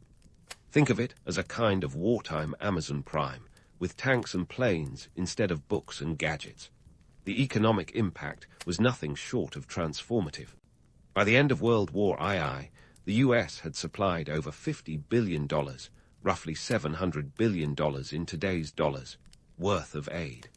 It was an economic juggernaut that not only bolstered Allied defenses, but also gave the American economy the boost it desperately needed. Factories roared back to life, employment soared, and the American industrial machine shifted into overdrive. For a country still clawing its way out of the Great Depression, this was economic CPR. But let's not gloss over the irony here. While Roosevelt was publicly committed to keeping America out of war, he was also the architect of a policy that tied the U.S. fate to the Allied cause. It's like claiming you're on a diet while secretly devouring a chocolate cake in the pantry. The Lend-Lease Act was both a masterstroke of diplomacy and a pragmatic acknowledgement that the oceans no longer insulated America from the world's troubles. Of course, not everyone was thrilled with FDR's not-so-subtle maneuvering. Isolationists cried foul, accusing him of dragging the nation into a conflict it had no business joining. Charles Lindbergh, the famed aviator and prominent isolationist, argued that the Lend-Lease Act was the most dangerous step this country has ever taken. Yet, as history would have it, FDR's foresight in preparing the nation for eventual involvement proved crucial. Meanwhile, Roosevelt's diplomatic dance continued. In August 1941, aboard a warship anchored off the coast of Newfoundland, FDR and British Prime Minister Winston Churchill issued the Atlantic Charter. It was a bold statement of shared values and goals for a post-war world, emphasizing self-determination, economic collaboration, and disarmament. In essence, it was a blueprint for a better tomorrow, though the ink was barely dry before the world was plunged into deeper conflict. In the theater of global diplomacy, Roosevelt's performance was nothing short of a high-stakes chess match. He was simultaneously courting allies, outmaneuvering adversaries, and placating a wary public. His efforts to balance isolationism with the harsh realities of a world on the brink of war were as delicate as a house of cards in a windstorm. Roosevelt's foreign policy during these tumultuous years was a testament to his adaptability and vision. He understood the necessity of preparing America for a conflict that loomed ever larger on the horizon, even as he navigated the treacherous waters of public opinion. It was a tightrope act worthy of the circus, a precarious balance between peace and preparation, isolation and involvement. As we leave this chapter of FDR's saga, it's clear that his leadership was as multifaceted as the times demanded. In the face of impending war, he demonstrated a remarkable ability to pivot, to strategize, and to lead with both pragmatism and principle. Yet, the story is far from over. The world stands on the cusp of cataclysm, and Roosevelt's role in shaping the course of history is only just beginning. Stay tuned as we delve deeper into the unfolding drama, where the stakes are higher and the consequences greater than ever before. As the world teetered on the brink of a global clash, Roosevelt's strategy became clear: prepare for war while publicly advocating for peace. It was the ultimate diplomatic juggling act, with FDR as the ringmaster in a circus of international intrigue. But the story of Franklin D. Roosevelt isn't just about policy and power plays. It's also about the man behind the podium, a figure both larger than life and startlingly human. Let's dive into the myth of the unbroken Roosevelt. The image of FDR as the indefatigable leader, always buoyant and ready with a reassuring smile, is as enduring as it is misleading. The truth is, Roosevelt's health was in constant decline, a reality he cloaked with the skill of a magician. Polio had left him without the use of his legs, but it was the cocktail of ailments in his later years that truly tested his stamina. Hypertension, heart disease, and the ever-present spectre of stress. The man was a walking, or rather, wheeling medical file. The myth of his unbroken spirit is compelling, yes, but it glosses over the relentless pain and fatigue he endured. By the time he attended the Yalta Conference in 1945, Roosevelt was a shadow of his former self. An observer might have noted his gaunt appearance and waning energy, a far cry from the robust figure who had navigated the Great Depression. Yet, even in his weakened state, FDR's political acumen didn't falter. He played a pivotal role in mapping out the post-war world, though the consequences of some decisions, like the division of Europe, would ripple through history with a vengeance. Now, on to Roosevelt's legacy, which is as layered and complex as a milfoil pastry. The New Deal, for all its flaws and failures, redefined the relationship between the American government and its citizens. Social security, unemployment insurance, and labor rights, these weren't just policies. They were lifelines cast into the turbulent seas of economic despair. Critics might argue that the New Deal didn't end the Great Depression, and they'd be right. The real economic boost came with World War II, when factories churned out tanks instead of toasters. But the New Deal laid the groundwork for a social safety net that, despite its frays and tears, still exists today. Roosevelt's presidency also transformed the executive branch into a powerhouse. He effectively expanded the role of the federal government, turning the presidency into a beacon of proactive leadership. The modern presidency, with its media-savvy occupants and policy-driven agendas, owes much to FDR's legacy. His use of radio broadcasts to communicate directly with the public was revolutionary, a precursor to today's tweets and televised addresses. In many ways, Roosevelt pioneered the art of political branding, crafting an image that resonated with the American people while deftly steering the ship of state through treacherous waters. However, let's not forget the more controversial aspects of his tenure. Roosevelt's internment of Japanese Americans during World War II remains a dark blot on his record. Executive Order 9066, signed in 1942, led to the incarceration of over 110,000 Japanese Americans, a decision driven by wartime hysteria and racial prejudice more than genuine security concerns. It's a stark reminder that even the most revered leaders can make grievous errors, and that the mantle of power often comes with shadows. The mythos of FDR as a solitary hero is equally misleading. His leadership was bolstered by a cadre of advisors and confidants, a brain trust that included the likes of Harry Hopkins, Francis Perkins, and Eleanor Roosevelt, whose own legacy as a humanitarian and diplomat deserves its own spotlight. In truth, the Roosevelt administration was a crucible of collaboration, where diverse ideas melded into policy. As for his vaunted charisma, it's worth noting that charm can be both a sword and a shield. Roosevelt's affability won him allies, but also masked the steely resolve beneath. He was a pragmatist at heart, willing to make tough choices and adapt his strategies in the face of shifting realities. His ability to balance idealism with practicality was perhaps his greatest strength, a trait that allowed him to navigate crises with an unerring sense of direction. In the grand tapestry of history, Franklin D. Roosevelt stands out as a figure of monumental influence. His era was marked by upheaval and transformation, a testament to the resilience of both the man and the nation he led.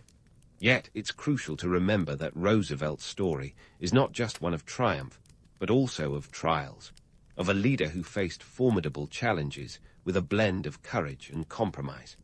As we wrap up this exploration of FDR's legacy, consider the echoes of his presidency that reverberate through today's political landscape. The expansion of social welfare programs, the intricate dance of international diplomacy, and the ever-evolving role of the presidency all bear the indelible stamp of Roosevelt's influence.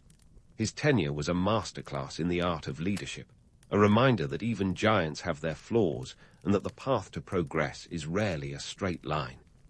In the end, Roosevelt's legacy is a tapestry woven with threads of ambition, adversity, and achievement. His story is a reminder that history is not just a record of past deeds, but a living narrative that shapes our present and informs our future.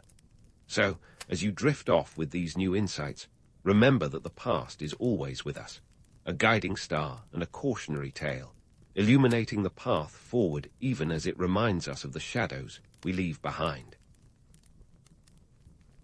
In the autumn of 1520, as the Ottomans were busy contemplating which elaborate embroidery to sport on their next kaftan, a young man with a penchant for bling was about to shake things up. Enter Suleiman the Magnificent, who sashayed onto the throne with not just the weight of a vast empire on his shoulders, but also a distinctly shiny interest, jewelry.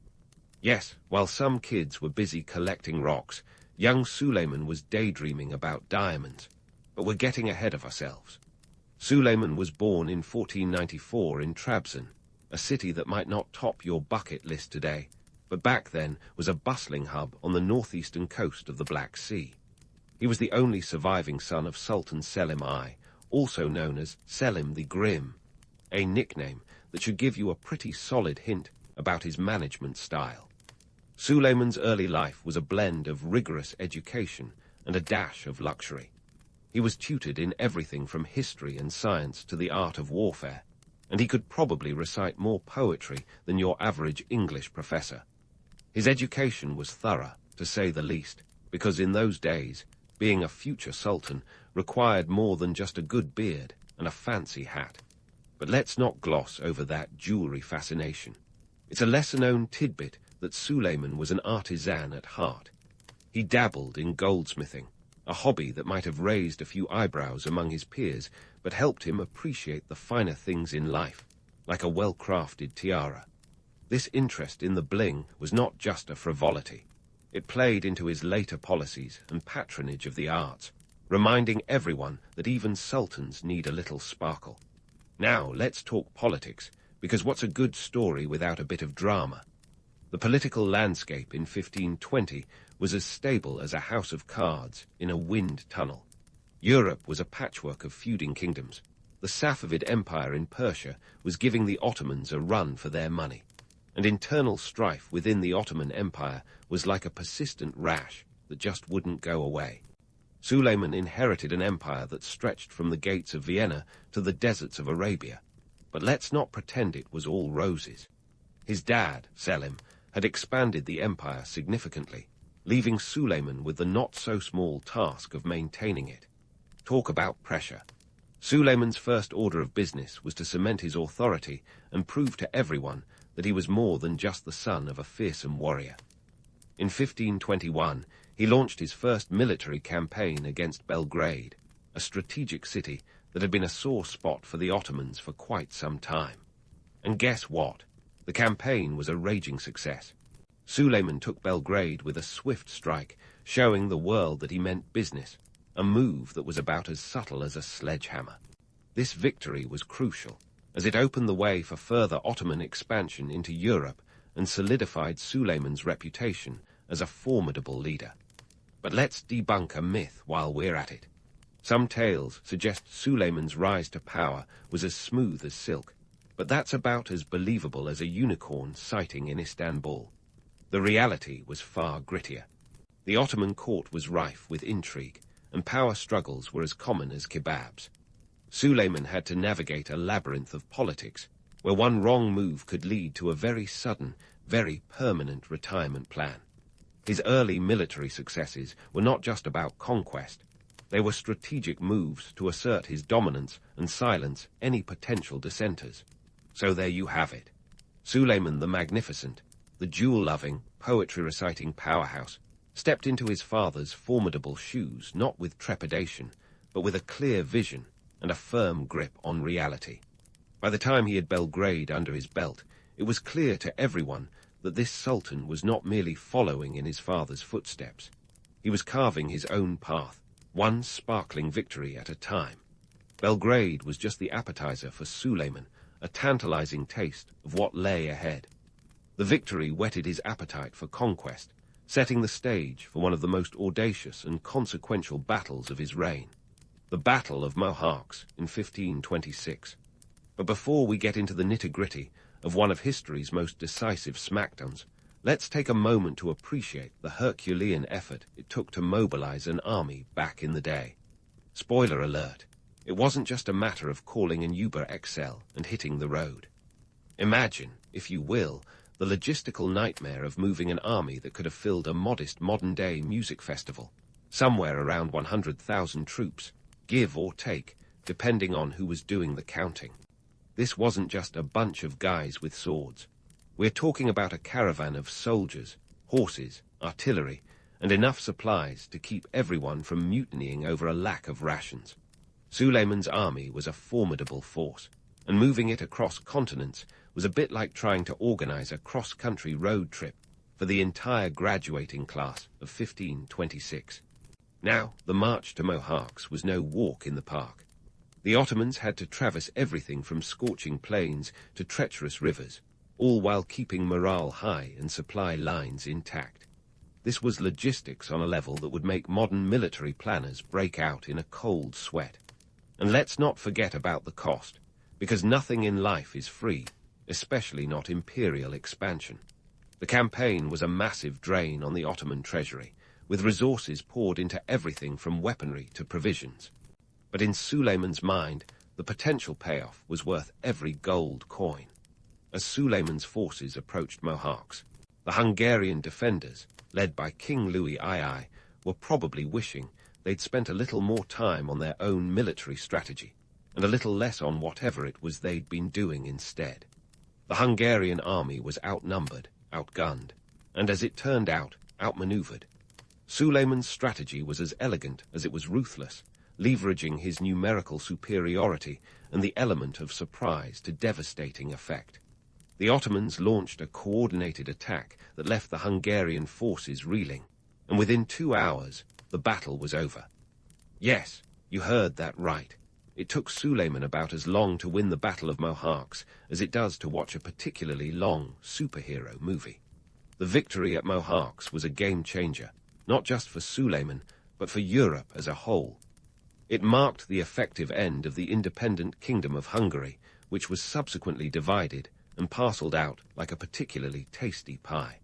For Suleiman, it was a triumph that solidified his reputation as a military genius and expanded the Ottoman Empire's reach into Central Europe. But let's not sugarcoat it. This was no fairy-tale victory. The battle was brutal, the casualties were staggering, and the aftermath was anything but peaceful. The battlefield itself became a grim reminder of the cost of conquest, littered with the bodies of the fallen, including King Louis himself. In the grand tapestry of history, Suleiman's victories were the threads of gold that highlighted his reign.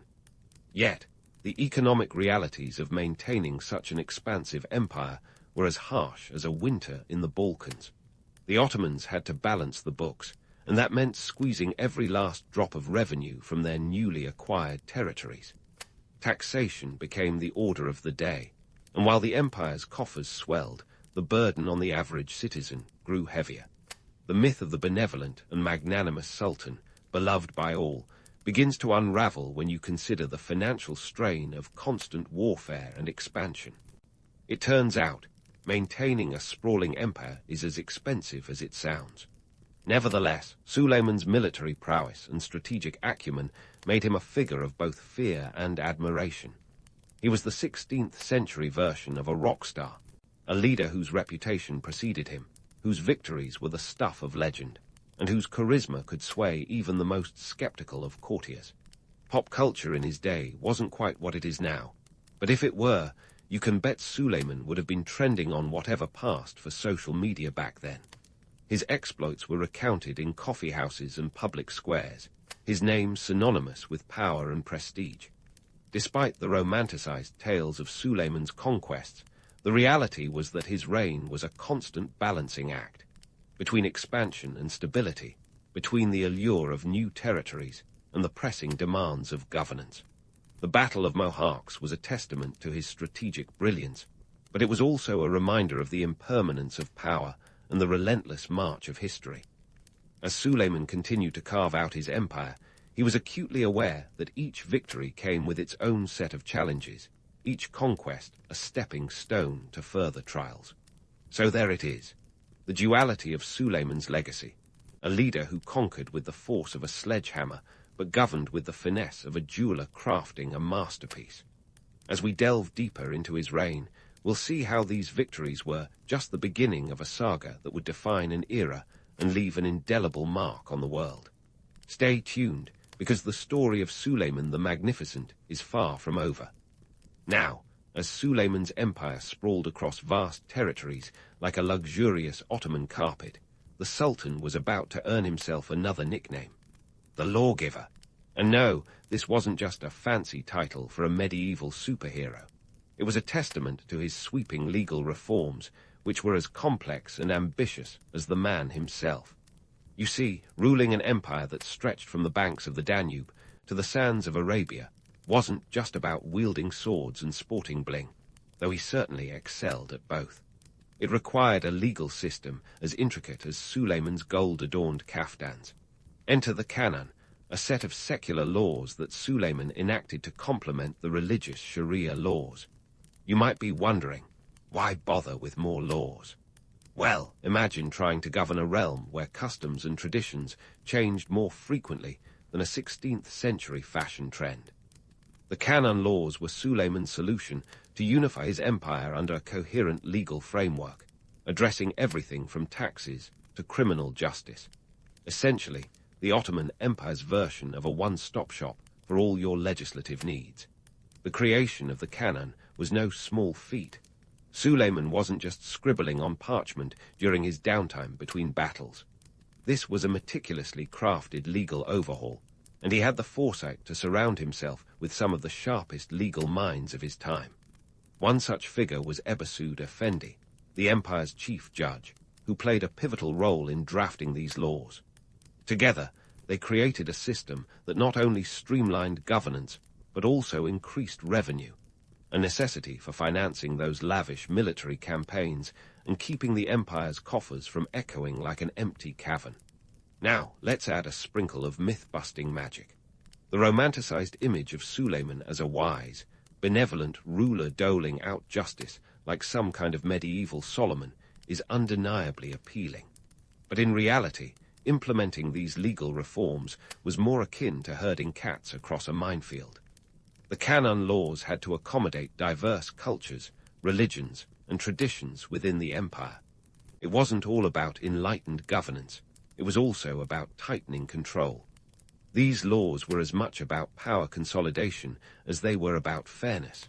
But let's not forget the economic angle, because nothing in history is ever just about noble ideals. The canon laws were designed to standardize taxation, which sounds as thrilling as watching paint dry, but was critical for the empire's economic stability. Picture this: an empire where tax rates varied wildly from one region to another, leading to confusion, and let's face it, a lot of grumbling. The canon sought to fix that by introducing a more predictable tax system, ensuring that Suleiman's subjects knew exactly how much of their hard-earned silver was going to fund his next military escapade or palace renovation.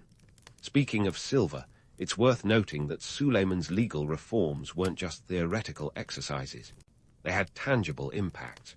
For instance, the canon improved the lives of many peasants by regulating the feudal obligations they owed to their landlords. It was a step toward curbing the arbitrary power of local nobles, which, as you can imagine, didn't exactly win Suleiman any popularity contests among the aristocracy. But for the average farmer, it meant fewer surprise demands for labor or produce, allowing for a bit more predictability in their already precarious lives. To add some authentic flavor to the mix, let's dip into a primary source. In a letter to his son and heir, Prince Mustafa, Suleiman wrote, "Be just in your rule, and know that justice is the foundation of all earthly affairs." This quote, while undeniably noble, also reveals the tightrope Suleiman walked between idealism and pragmatism. His legal reforms were not just about justice for justice's sake, but also about constructing a stable foundation for his sprawling empire. However, let's not get carried away with the idea that these reforms were universally embraced. The reality was as messy as a poorly executed siege. Implementing the canon laws across such a diverse and far-flung empire was a Herculean task that required constant oversight and enforcement. And while Suleiman might have been the poster child for enlightened rule, his legal reforms were sometimes met with resistance from local power brokers who were less than thrilled about losing their autonomy. So, what's the takeaway?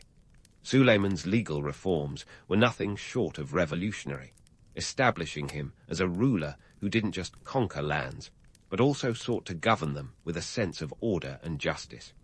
Yet, beneath the romanticized veneer of the lawgiver lies a more complex reality, a ruler who understood that the true art of governance was less about grand ideals and more about managing the myriad challenges of a vast and diverse empire. In the grand scheme, Suleiman's legal and administrative reforms were like the hidden gears of a magnificent clock, keeping the empire ticking smoothly even as its territories expanded and its challenges grew. But this wasn't the end of his story, not by a long shot. As we continue to explore his reign, we'll see how these reforms were just one facet of a multi-dimensional legacy. a legacy that would continue to shape the Ottoman Empire long after Suleiman's time had passed. Stay tuned as we delve further into the life of this magnanimous sultan, where the next chapter of his story promises to be as riveting as a political thriller, complete with intrigue, betrayal, and the constant push and pull between ambition and reality. In the meantime, remember that the path to greatness is rarely a straight line. More often, it's a winding road paved with both triumphs and trials. As Suleiman, the magnificent story, unfolds, let's pivot from the battlefield to the royal drawing board. You see, Suleiman wasn't just about military might. He fancied himself a bit of a cultural connoisseur, a 16th century Renaissance man, Ottoman style. While his armies marched across continents, his architectural ambitions soared skyward, planting the seeds for some of the most iconic landmarks of the era. Enter the Suleimani Mosque, a structure as grand as its namesake's ambitions. Standing proudly in Istanbul, this architectural marvel wasn't just a place of worship. It was a statement piece, a massive "I was here" etched in stone. Commissioned in 1550 and completed in 1557, the mosque was the brainchild of the legendary architect Mimar Sinan, whose name still echoes through the corridors of architectural history. Think of Sinan as the Michelangelo of the Ottoman Empire, minus the ceiling painting. The Suleimani Mosque wasn't just any old building. It was a complex, complete with schools, a hospital, a library, and even a kitchen to feed the poor, a veritable city within a city. This was Suleiman's vision of a utopian society, blending faith, learning, and social welfare into a single architectural triumph. But let's not gloss over the cold, hard numbers. The construction reportedly cost 59 million AKS, which, in today's terms, would require a calculator and a stiff drink to fully comprehend. Suffice it to say, it was an investment on par with buying a small island. But why go to such lengths, you ask? Well, Suleiman was acutely aware that power was as much about perception as it was about politics. In an age where rulers were often judged by their monuments, the Suleimani Mosque was Suleiman's bid to etch his name into eternity. It was a pitch-perfect harmony of faith and power, a tangible testament to his reign, and a not-so-subtle reminder of his divine mandate.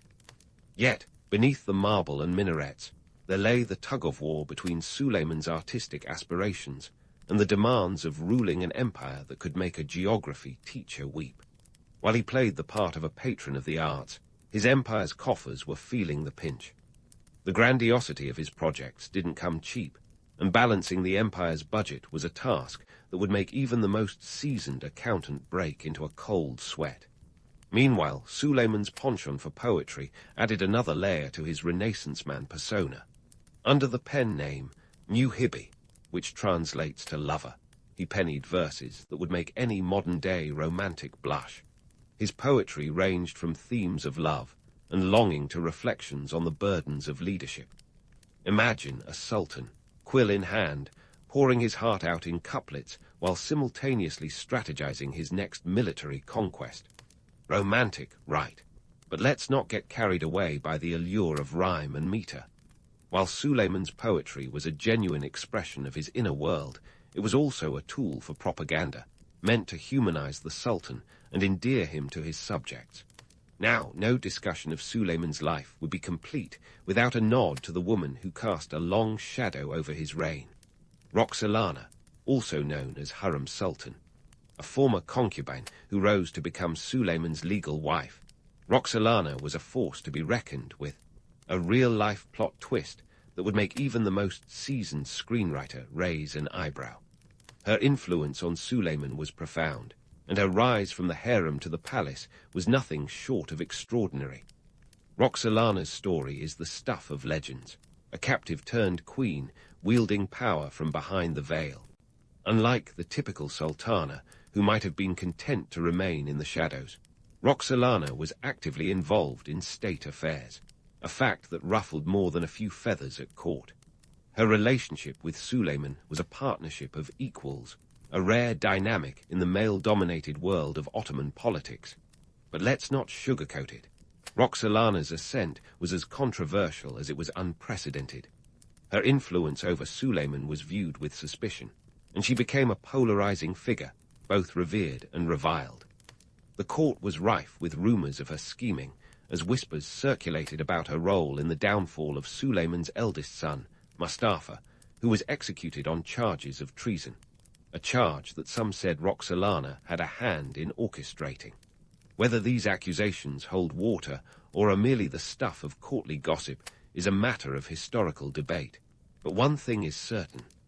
Roxolana's presence shifted the power dynamics at court in ways that would reverberate throughout the empire.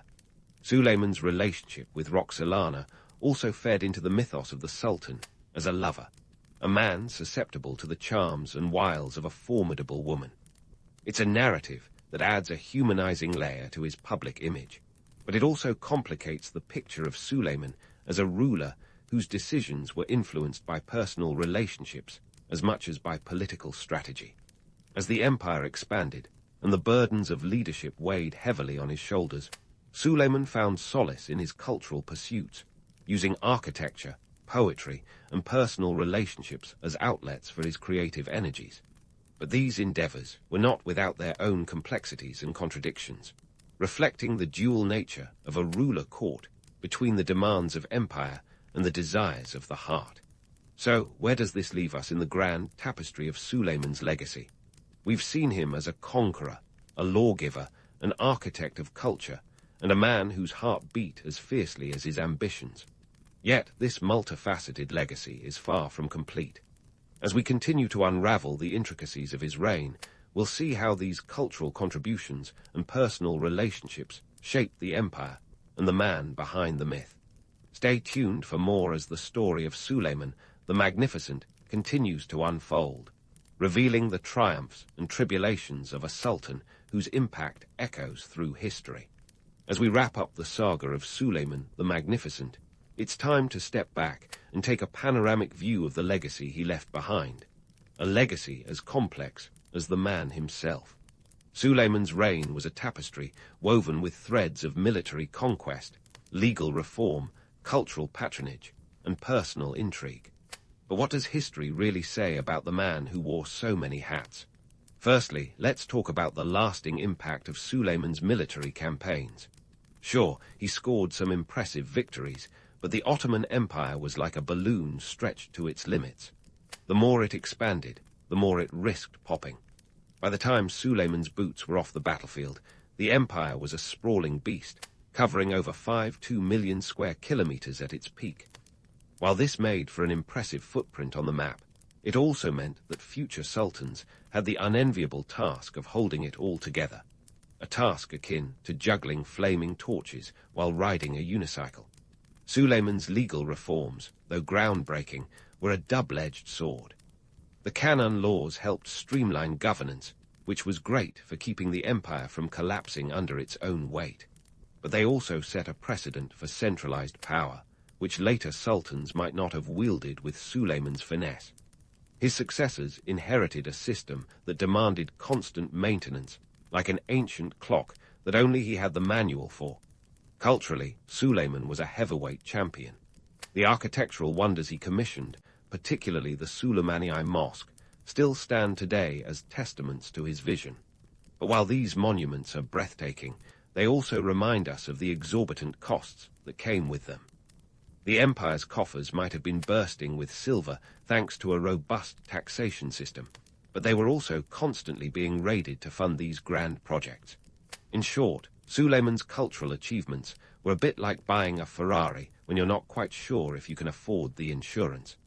The personal side of Suleiman's reign is where things get really juicy. His relationship with Roxolana was a game-changer, not just for the soap opera it spawned, but for the fundamental shifts it caused in Ottoman politics. By elevating Roxolana to the status of legal wife and allowing her influence to pervade the court, Suleiman broke with centuries of tradition. This wasn't just a love story, it was a power shift that would echo through the corridors of Topkapi Palace for generations. But let's not sugarcoat it. The aftermath of Suleiman's reign was a mixed bag. While he left behind an empire that was the envy of Europe and Asia, he also sowed the seeds of its eventual decline. The administrative and military systems he perfected were not foolproof, and his successors often struggled to replicate his success.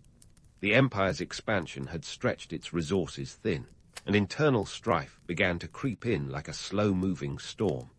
Fast forward to the modern day, and Suleiman's legacy is as controversial as ever. He's remembered as both a brilliant strategist and a ruler who couldn't quite see the cracks in his empire's foundation. The romanticized image of the lawgiver and patron of the arts is tempered by the harsh realities of economic pressures and political machinations. It's a bit like remembering a rock star for their greatest hits while glossing over the messy backstage antics. So, what can today's leaders learn from Suleiman's multifaceted rule? Well, for starters, the importance of strategic vision can't be overstated. Suleiman's ability to expand and remodel his empire was impressive, but it also came with a hefty price tag. Leaders today could take a leaf out of his book by balancing ambition with sustainability, ensuring their empires, be they businesses, nations, or anything in between, can weather the storms of time. Moreover, Suleiman's life offers a cautionary tale about the perils of centralized power. While his legal reforms streamlined governance, they also concentrated authority in a way that could be problematic if wielded by less capable hands. It's a reminder that robust systems need checks and balances, not just a strong leader at the helm. Finally, Suleiman's story is a reminder of the power of personal relationships in shaping history. Whether it's the influence of a trusted advisor or the sway of a beloved partner, the human element can often tip the scales in ways that spreadsheets and strategies cannot predict. Leaders today would do well to remember the importance of surrounding themselves with wise counsel and keeping their personal biases in check. In the end, Suleiman the Magnificent was a ruler of contradictions, a man who could be both ruthless and poetic, whose reign was marked by triumph and turmoil. His legacy is as multifaceted as the empire he once commanded, offering lessons that are as relevant today as they were in the 16th century. So, as we close the chapter on this remarkable sultan, let's remember him not just for his magnificence, but for the complex human being he was, a testament to the enduring power of history to both illuminate and caution. So there's Justinian, a guy who came from humble beginnings. Like, I used to herd pigs, humble, and ended up ruling one of the most powerful empires of the ancient world. Talk about a glow-up. Born around 482 AD in what's now North Macedonia, Justinian's early life was akin to a rags-to-riches story, if the riches involved inheriting a fragmented, politically sticky Byzantine empire. His uncle, the Emperor Justin I, brought him to Constantinople, the empire's bustling, chaotic capital. This was around 518 AD, during a time when most cities were lucky to have roads, let alone a functioning sewage system. Now, Justinian wasn't just about stepping into power and chilling on a throne. No, this guy had ambitions. He wanted to revive the glory of Rome, a title that had seen better days, to put it mildly. The Western Roman Empire had crumbled in 476 AD, leaving the Eastern Roman Empire, or Byzantium, as the last torchbearer of Roman civilization. Justinian wanted to reunite the two halves, which is like trying to put together a jigsaw puzzle after your dogs chewed half the pieces. But hey, he was determined. The socio-political landscape of the Byzantine Empire in the 6th century was about as stable as a house of cards in a hurricane. The empire was a mix of Greek, Roman, Christian, and Persian influences, and it was constantly under threat from Germanic tribes, the Persians, and a whole host of other neighbors who didn't exactly bring welcome casseroles. But Justinian wasn't just playing defense. He had a playbook, and his first move was to reform the legal system. Enter the Corpus Juris Civilis, or body of civil law, which he launched around 529 AD. It was like the ultimate cheat sheet for Roman law, and became the foundation for legal systems in many modern European nations. Who knew an emperor could moonlight as a lawyer? But legal reform was just the beginning. Justinian's eyes were set on military conquest. He launched a series of ambitious campaigns to reclaim former Roman territories, starting with North Africa, which was under the control of the Vandals. Yep, they were called Vandals, and yes, they were as troublesome as the name suggests. In 533 AD, General Belisarius, one of Justinian's top generals and a military genius in his own right, sailed to North Africa with a fleet of 500 ships and around 15,000 troops. Fast forward a bit, and the Vandals were toast. The province was back under Roman control. From there, it was on to Italy, where the Ostrogoths had set up shop. The Gothic War dragged on for nearly 2 decades, from 535 to 554 AD. It was brutal, expensive, and devastating, kind of like trying to renovate a house that keeps catching fire. But by the end, Italy was back in the empire's fold, and Justinian was feeling pretty good about his Roman revival. All this military campaigning was expensive, though. Justinian had to find creative ways to fill the imperial coffers. Enter the tax system, which was about as popular as a dentist's drill. But it was necessary to fund his ambitious projects, including the construction of the Hagia Sophia, a massive architectural feat that still stands in Istanbul today. Built between 532 and 537 AD, it was the world's largest cathedral for nearly 1,000 years, and it remains a testament to Justinian's architectural ambitions. The project reportedly cost £20,000 of gold, which is more than enough to make even the most extravagant modern budget seem modest. And then there was Theodora, Justinian's partner in crime, or more formally, his wife and empress. Talk about a power couple. Theodora was from a background as colourful as Justinian's, a former actress, which back then was a polite way of saying she had a rather controversial reputation. But she was sharp, politically savvy, and fiercely intelligent. Theodora wasn't content to just sit around and look pretty in imperial purple. She was actively involved in political decision-making, and she had a knack for social reform, particularly when it came to women's rights. She pushed for laws that prohibited forced prostitution and expanded divorce rights for women. You could say she was ahead of her time. Together, Justinian and Theodora ruled as a dynamic duo, and they were a force to be reckoned with. Their partnership wasn't just about romance, it was about power. The Nika riots of 532 AD are a case in point. What started as a chariot race gone wrong quickly escalated into a full-blown rebellion, with the city of Constantinople in flames and Justinian's throne looking seriously shaky. Panic spread like wildfire, and Justinian was ready to pack his bags and hightail it out of there. But Theodora, she wasn't having any of it. Her fiery speech, reportedly involving the memorable line about preferring to die as an empress than live in exile, rallied Justinian and his troops. The rebellion was quashed, albeit with severe brutality, and Justinian's reign continued. So there you have it.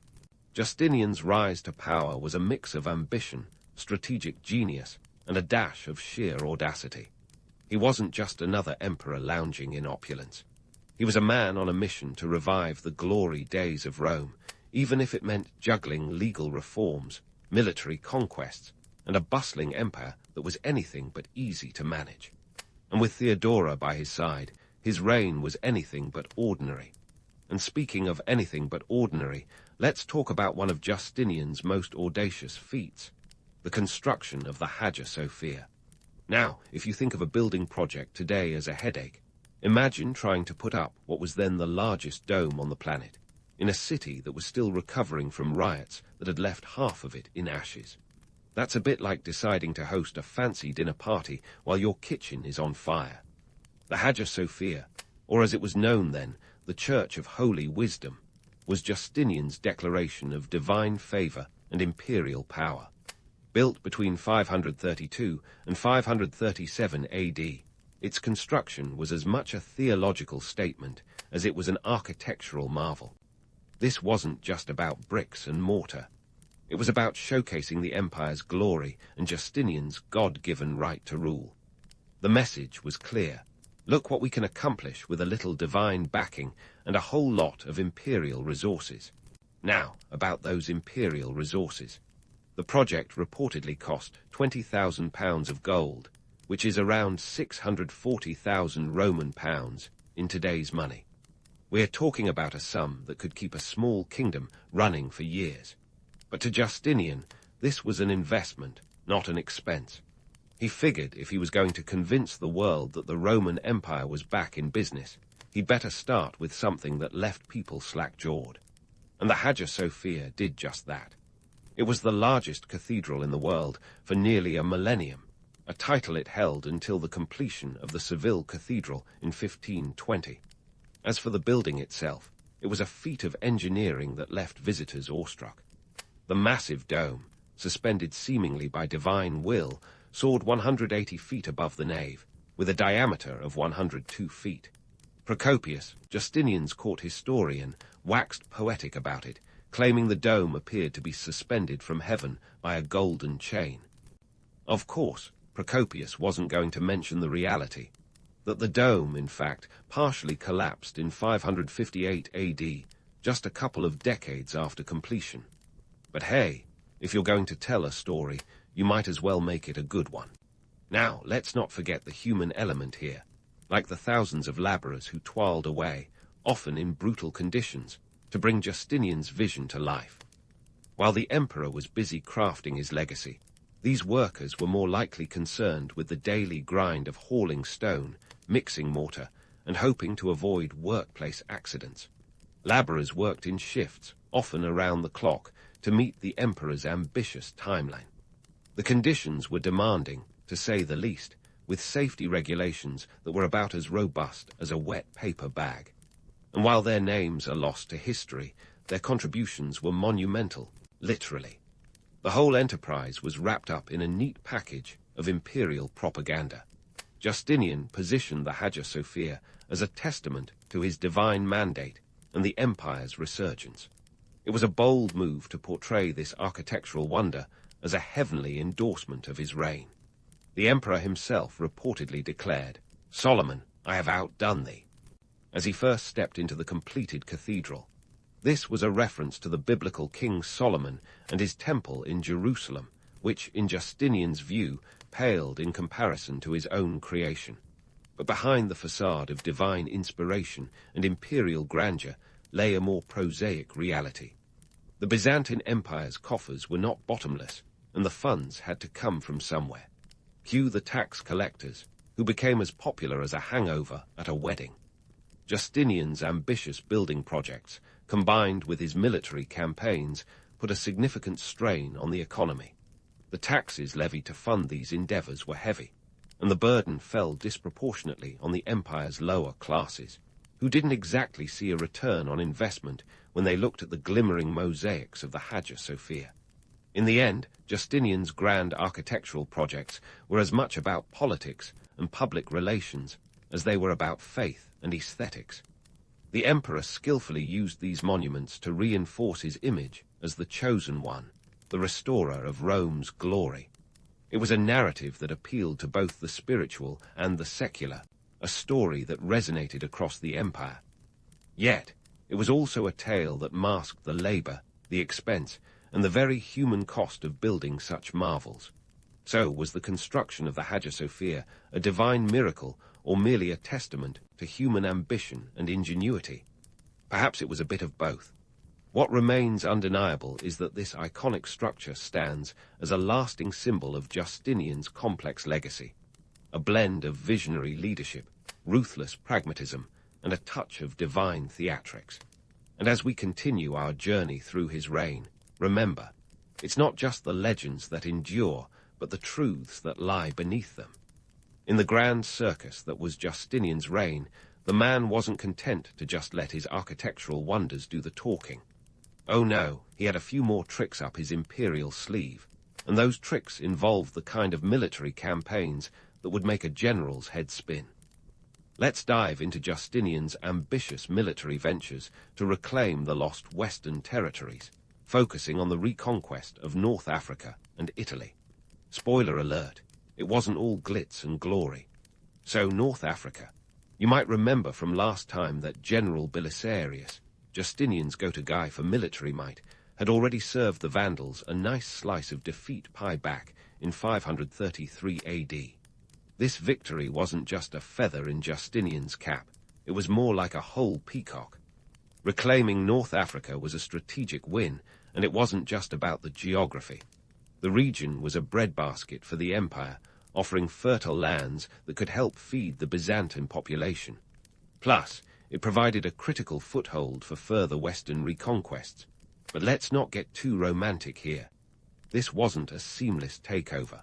The logistics of moving an army across the Mediterranean in the 6th century were about as much fun as a route canal without anesthesia. Picture this: a fleet of 500 ships, roughly the size of a modern-day small town, sailing across open waters. That's what it took to transport Belisarius and his 15,000 troops. Coordinating this kind of operation was a logistical nightmare. Imagine trying to keep everyone fed, hydrated, and disease-free while floating on a wooden bathtub. Plus, the costs were astronomical. The treasury had to cough up a staggering amount of resources to keep this machine oiled, and that oil wasn't cheap. We're talking about a financial burden that would make even the most optimistic accountant wince. But Justinian was convinced that the payoff was worth the price. Once North Africa was back under Byzantine control, Justinian turned his gaze to Italy. Now, Italy wasn't just sitting there waiting to be taken. It was under the rule of the Ostrogoths, who weren't exactly thrilled about the idea of Roman reunification. The Gothic War, which kicked off in 535 AD, was Justinian's attempt to reclaim Italy, and it played out like a decades-long soap opera filled with intrigue, betrayal, and a whole lot of bloodshed. The war dragged on for nearly 2 decades, finally wrapping up in 554 AD. By then, Italy was a shadow of its former self, ravaged by continuous conflict. And here's the kicker: all that fighting came with a price tag that could rival the GDP of a small country. The campaign drained the imperial coffers, as Justinian funneled resources into a seemingly endless war effort. And what did he have to show for it? A war-torn Italy that was more a liability than an asset. On paper, it looked like a win, but the reality was a bit more complicated. The reconquest of Italy was less about restoring Roman glory and more about managing chaos. Let's talk about the human element here. While we might picture grand battles and sweeping victories, the ground reality was far grittier. The soldiers, often conscripted from the far reaches of the empire, faced horrific conditions. Disease was rampant, with dysentery and plague being as common as breakfast. Supplies were unreliable at best. Imagine trying to fight a war on an empty stomach. And then there was the weather. Campaigning in Italy meant enduring both sweltering summers and bone-chilling winters, with gear that was about as protective as a paper umbrella in a hurricane.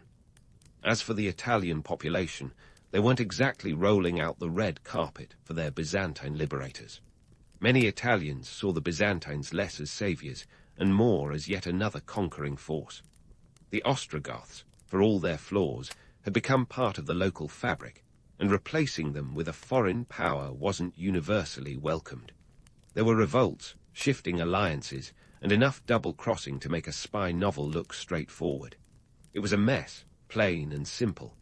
Meanwhile, back in Constantinople, the financial strain was becoming impossible to ignore.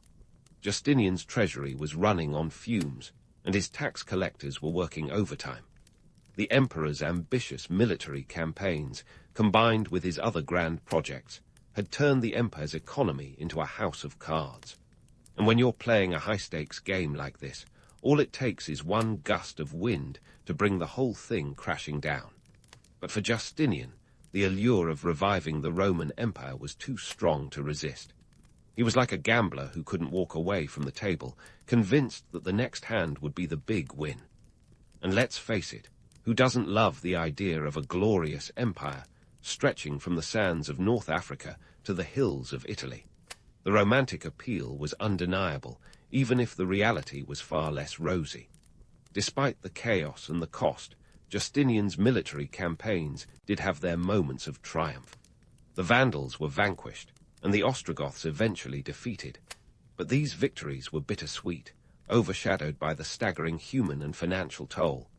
In the end, Justinian's dream of a reunited Roman Empire was more mirage than reality. a vision that tantalized but ultimately proved elusive. Yet in the grand tapestry of history, Justinian's efforts left a lasting mark. His campaigns, for all their flaws, reshaped the geopolitical landscape of the Mediterranean. And while the empire might have been stretched thin, it was also a testament to the audacity of a leader who dared to dream big. So, as we close this chapter, remember, the road to empire is paved with ambition, chaos, and a whole lot of historical irony. And with Justinian, there was never a dull moment. Stay tuned for the next act in this imperial drama, because the story's not over yet.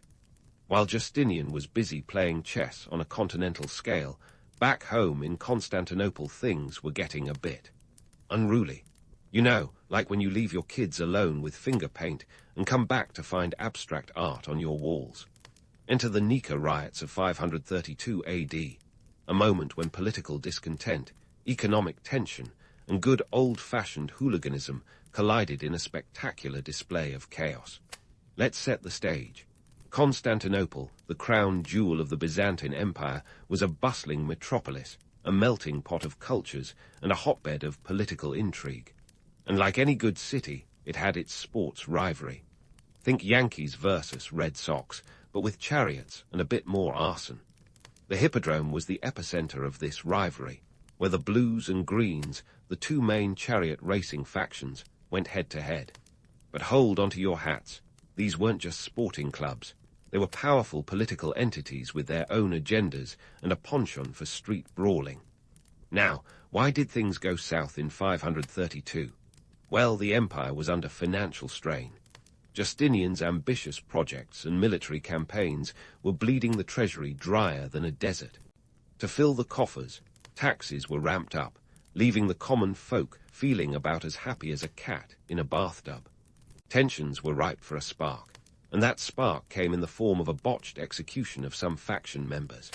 The Blues and Greens, usually at each other's throats, found common ground in their disdain for the emperor's heavy-handed rule. What started as a protest quickly escalated into a full-blown riot. Picture this: the city ablaze, the mob chanting Nika, meaning victory or conquer, as they demanded the ousting of Justinian. The emperor's palace was under siege, and his throne was shakier than a Jenga tower in an earthquake. Justinian was ready to cut his losses and flee, a smart move when your city's on fire and your subjects are sharpening pitchforks. But then enter Theodora. In a moment that would make even the most seasoned crisis manager nod in approval, she delivered a speech that went down in the annals of history. Channeling her inner warrior queen, she declared that she'd rather die an empress than live in exile, and that purple was the best burial shroud. Talk about a mic drop moment. Her defiant stance rallied Justinian and his advisors, and plans were set in motion to crush the revolt. Here's where things get gritty. Justinian called upon his top generals, including Belisarius, to restore order. And by restore order, I mean unleash a brutal crackdown that made the riot's destruction look like a minor inconvenience. The imperial forces stormed the Hippodrome, and what followed was a massacre. Estimates suggest that around 30,000 people were killed, a shockingly high number that underscores the ruthlessness of the response. It was a grim reminder of the lengths to which Justinian would go to maintain power. So, what was the fallout? Politically, Justinian emerged stronger, having quashed one of the most significant internal threats of his reign. Economically, however, the city was devastated. Rebuilding efforts stretched the empire's resources even thinner. The financial burden was felt across the empire, with taxes remaining high and discontent simmering just below the surface. Theodora, meanwhile, solidified her position as a formidable force within the empire, a partner who wasn't just sharing power but actively shaping policy. The Nika riots were a turning point, revealing the precarious balance Justinian had to maintain. On one hand, he needed to assert control and project strength. On the other, he had to address the underlying grievances that fueled the unrest. It was a tightrope walk, and one misstep could plunge the empire into chaos. Yet, in the aftermath of the riots, Justinian doubled down on his ambitions, convinced that his divine mandate justified the means. This tale of fire and fury is a stark reminder of the gritty realities of empire building. While the romantic notion of a restored Roman Empire sounds grand, the path was littered with bloodshed, economic strain, and political machinations. The allure of power, after all, often comes with a heavy price tag. And let's not forget the human element, the ordinary citizens caught in the crosshairs of history. For them, the Nika riots weren't just a chapter in a history book. They were a lived experience of upheaval, loss, and resilience. It was a testament to the enduring spirit of a city that, despite the odds, continued to rise from its ashes. As we move forward in this saga of ambition and audacity, we'll see how Justinian navigated the turbulent waters of empire. His reign was anything but smooth sailing, yet it was marked by a relentless drive to achieve the seemingly impossible. So buckle up, because there's more to come in this whirlwind tale of power, politics, and the enduring allure of empire. Now, where were we? Ah, yes, we were smack in the middle of Justinian's whirlwind tour of ambition and audacity. And while his military campaigns were like a grand opera, full of drama, high notes, and the occasional tragic ending, his legal reforms were more like a carefully orchestrated symphony. Enter the Justinian Code, a legal masterpiece that would outlast even the grandeur of the Hagia Sophia. Let's set the scene. By 529 AD, the Byzantine Empire's legal system was a veritable spaghetti bowl of laws, decrees, and imperial edicts accumulated over centuries. Imagine trying to find your favorite shirt in a closet that hasn't been organized since the fall of Rome. Not ideal, right? Justinian, ever the ambitious housekeeper, decided it was high time to declutter and streamline. Enter the corpus juris civilis, or the body of civil law. If Justinian's reign were a Netflix series, this would be the episode where he Marie Kondoed the legal system. Now, the Justinian Code wasn't just a legal tidying-up exercise. It was a Herculean task, spearheaded by the brilliant jurist Tribonian and a team of legal eagles. In a mere 4 years, lightning speed for bureaucrats then and now, they distilled centuries of Roman legal thought into a coherent collection of laws. They had the Digest, an anthology of legal wisdom, the Institutes, a textbook for law students, and the Codex, which compiled all the active laws. Essentially, it was the greatest hits album of Roman law, minus the filler tracks. But here's the kicker. This wasn't just about putting laws in order. It was about cementing Justinian's legacy. He wasn't merely content with being remembered as a conqueror or a builder. He wanted to be the guy who laid down the law, literally. The Justinian Code became the foundation for legal systems across Europe, influencing everything from civil rights to contract law. It's like the Swiss Army knife of legal frameworks, proving useful for centuries to follow. And while we're debunking myths, let's address this romantic notion that Justinian was solely a benevolent emperor crafting laws for the good of the people. Sure, the Justinian Code was a groundbreaking legal achievement, but it was also a tool for consolidating power. With the laws neatly organized, Justinian could enforce his will with precision. It was less about legal enlightenment and more about ensuring the imperial machinery ran smoothly. The impact of the Justinian Code is hard to overstate. It laid the groundwork for the Napoleonic Code and influenced the legal systems of many modern nations. Talk about a legacy. Yet, as with most things Justinian, there's an irony here. For all his efforts to immortalize Roman law, his empire couldn't escape the harsh realities of its time. The legal reforms were a beacon of order amid a sea of political chaos, a reminder of the emperor's attempt to impose structure on an unruly world. But what about the man behind the laws? Justinian was a paradox, a ruler torn between romantic ideals and brutal realities. He dreamt of a restored Roman Empire, yet his reign was marked by constant warfare and economic strain. He envisioned a unified legal system, but his empire's borders were anything but stable. It's like trying to paint a masterpiece while your canvas is constantly being yanked out from under you. And then there's the enduring myth of Justinian as a legendary ruler who single-handedly restored Rome's glory. It's a narrative as appealing as it is misleading. The truth is more nuanced. Yes, he achieved remarkable feats, but they came at a staggering cost. His military campaigns drained the treasury and left regions devastated. His architectural projects, while awe-inspiring, were funded by taxes that weighed heavily on the populace. For every grand achievement, there was a trail of economic hardship and human suffering. The romanticized image of Justinian as a great emperor is a testament to the power of myth-making. It's much easier to remember the soaring domes of the Hagia Sophia than the tax collectors knocking at your door. Yet, the reality of his reign is a study in contrasts: grandeur and grit, vision and vanity, triumph and tragedy. It's the kind of story that sticks with you, precisely because it refuses to fit neatly into a single narrative. As we wrap up this historical roller coaster, let's take a moment to reflect on Justinian's legacy.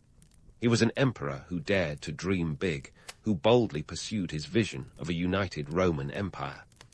Yet, he was also a ruler who grappled with the limitations of his time, who faced challenges that no amount of ambition could fully overcome.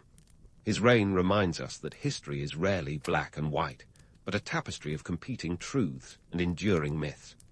In the end, Justinian's story is one of contradictions, a ruler who straddled the line between past glory and present challenges, between romantic ideals and harsh realities. It's a legacy that continues to intrigue, inspire, and caution us, a reminder that even the most legendary figures are, at their core, human. And as we say goodbye to this tale of ambition, audacity, and imperial drama, let's remember that the true measure of a legacy is not just in the stories we tell, but in the truths we uncover. If pharaohs had Instagram, ancient Egyptians would probably scroll through feeds filled with glossy shots of glittering crowns and pyramids towering over the desert. #divine ruler. Pharaohs were the real OG influencers, but unlike today's crop, they didn't just sell detox teas, they sold themselves as gods on earth. And who could argue? These guys had the power to command colossal monuments to themselves, which is a whole different level of self-promotion. Pharaohs were living deities, and this wasn't just cute marketing. The Egyptians believed the pharaoh was the human form of Horus, the falcon-headed god of the sky. That's like being both the CEO and the deity of the company, with a salary paid in divine reverence. They had the ultimate work-life balance, if by balance you mean absolute power and zero accountability. But with great power comes great responsibility, or at least the expectation to build some serious real estate. The pyramids, those giant pointy tombstones in the sand, were essentially massive statements of, "I was here." The Great Pyramid of Giza, for example, was built for Pharaoh Khufu around 2560 BC and stands at a stunning 481 feet tall. That's like stacking two statues of liberty on top of each other. And we're not talking about a quick weekend project. It took about 20 years to complete. Imagine trying to keep a project that massive on budget and on schedule today. No wonder it's considered one of the 7 wonders of the ancient world. But here's the deal. These monumental projects didn't just pop up overnight. They consumed vast resources, limestone, labor, and yes, lots of money. To keep the wheel turning, the pharaohs relied on a complex social hierarchy that essentially kept the whole system afloat. At the top sat Pharaoh, but below him was a tightly knit power structure that included viziers, priests, and nobles, all ensuring that the divine narrative stayed intact and that the workforce kept working. The laborers who built these grandiose structures were not slaves, as the Hollywood epic might have you believe, but rather skilled workers. They were organized into crews, with some estimates suggesting as many as 20,000 to 30,000 people at work. They lived in nearby workers' villages, received wages in the form of food, and were even given medical care. It was less of a forced labor camp and more of an ancient version of a construction site, complete with beer rations. Yes, beer, because what's a day of hauling multi-ton blocks without a cold one at the end? So, what was the cost of maintaining this pyramid scheme? Quite literally, it was the mobilization of an entire nation's resources and manpower. But for the pharaohs, these expenses were justified as the price of immortality. The pyramids were not just tombs, they were staircases to the afterlife, intended to ensure the pharaoh's divine essence lived on forever. Talk about a legacy project. Yet, while the pharaohs were busy securing their eternal afterlife, the reality on the ground was less glamorous. The grandiosity of the pyramids masked the toil and sweat of thousands. The ancient texts and tomb inscriptions don't spend much time on this gritty detail, focusing instead on glorifying the divine journey. It's a bit like only seeing the Instagram highlight reel and not the behind-the-scenes chaos. The social structure that supported such grand projects was as rigid as the stones they used to build them. Below the pharaoh, the viziers were the king's right-hand men, the chief administrators who managed the day-to-day running of the kingdom. Think of them as the COO to the pharaoh's CEO, ensuring that the taxes were collected, the granaries were stocked, and the monumental building projects stayed on track. Next in the pecking order were the priests and nobles, who not only advised the pharaoh, but also controlled large estates and wealth. They were the influencers of their day, wielding power over the people and the land. But unlike today's influencers, who might sway you to buy a new pair of sneakers, these guys had the power to sway entire regions, dictating religious practices and local governance. And let's not forget the scribes, who were the literate elite, responsible for record-keeping and communication. In a world without Word docs or Google Sheets, these guys were indispensable. They kept the machinery of the state running smoothly, documenting everything from grain supplies to royal decrees. If you think your job is tedious, imagine spending your days chiseling tax records into stone. The average Egyptian's life was far removed from the divine splendor of the pharaoh's court. Farmers, craftsmen, and merchants made up the bulk of the population. They were the real backbone of ancient Egypt, providing the labor and resources that kept everything going. Their lives were dictated by the Nile's flooding cycle, which provided fertile soil for crops, but also brought the constant threat of disaster. So, why did they go along with this system? The belief in the divine nature of the pharaoh and the promise of an afterlife were powerful motivators. Life on earth might be tough, but the eternal paradise offered by the gods was worth striving for. Or so they were told. The social structure of ancient Egypt was a well-oiled machine, designed to keep the pharaoh at the top and the wheels of society turning smoothly. But like any machine, it required constant maintenance and resources. The grand monuments and divine narratives masked the underlying realities, the toil and effort that made it all possible. It's a story as old as time. Those at the top enjoy the view, while those below bear the weight. Now let's pivot to the unsung heroes of ancient Egypt, the viziers and priests. While pharaohs soaked up the sun and the glory, these folks were elbow-deep in the nitty-gritty of ruling. Think of viziers as the ancient equivalent of a Swiss army knife, versatile, indispensable, and always ready to tackle whatever the day threw at them. The vizier was the top dog when it came to administrative affairs. Appointed by the pharaoh himself, this guy was the right-hand man, the COO of the sprawling Egyptian enterprise. You didn't just stroll into this role. It was like landing the role of showrunner for the biggest series of the time, with a script that kept everyone in suspense.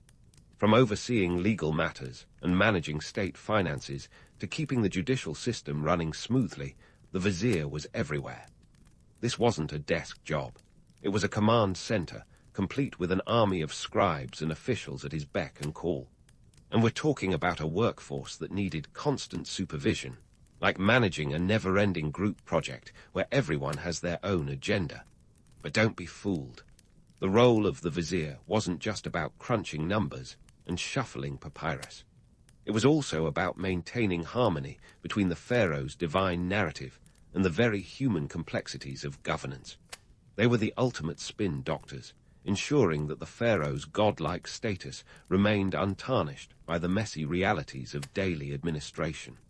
Because, let's face it, when you're hailed as a living god, you don't want to be caught up in a scandal about grain shortages. Next, let's chat about the priests, those celestial middle managers. If the viziers were the engine, The priests were the oil that kept the whole machine from grinding to a halt. They were the spiritual heavyweights, the ones who kept the gods happy and the people in line. Their job was to ensure that the divine favor was never in short supply. This wasn't just about leading prayers and lighting incense.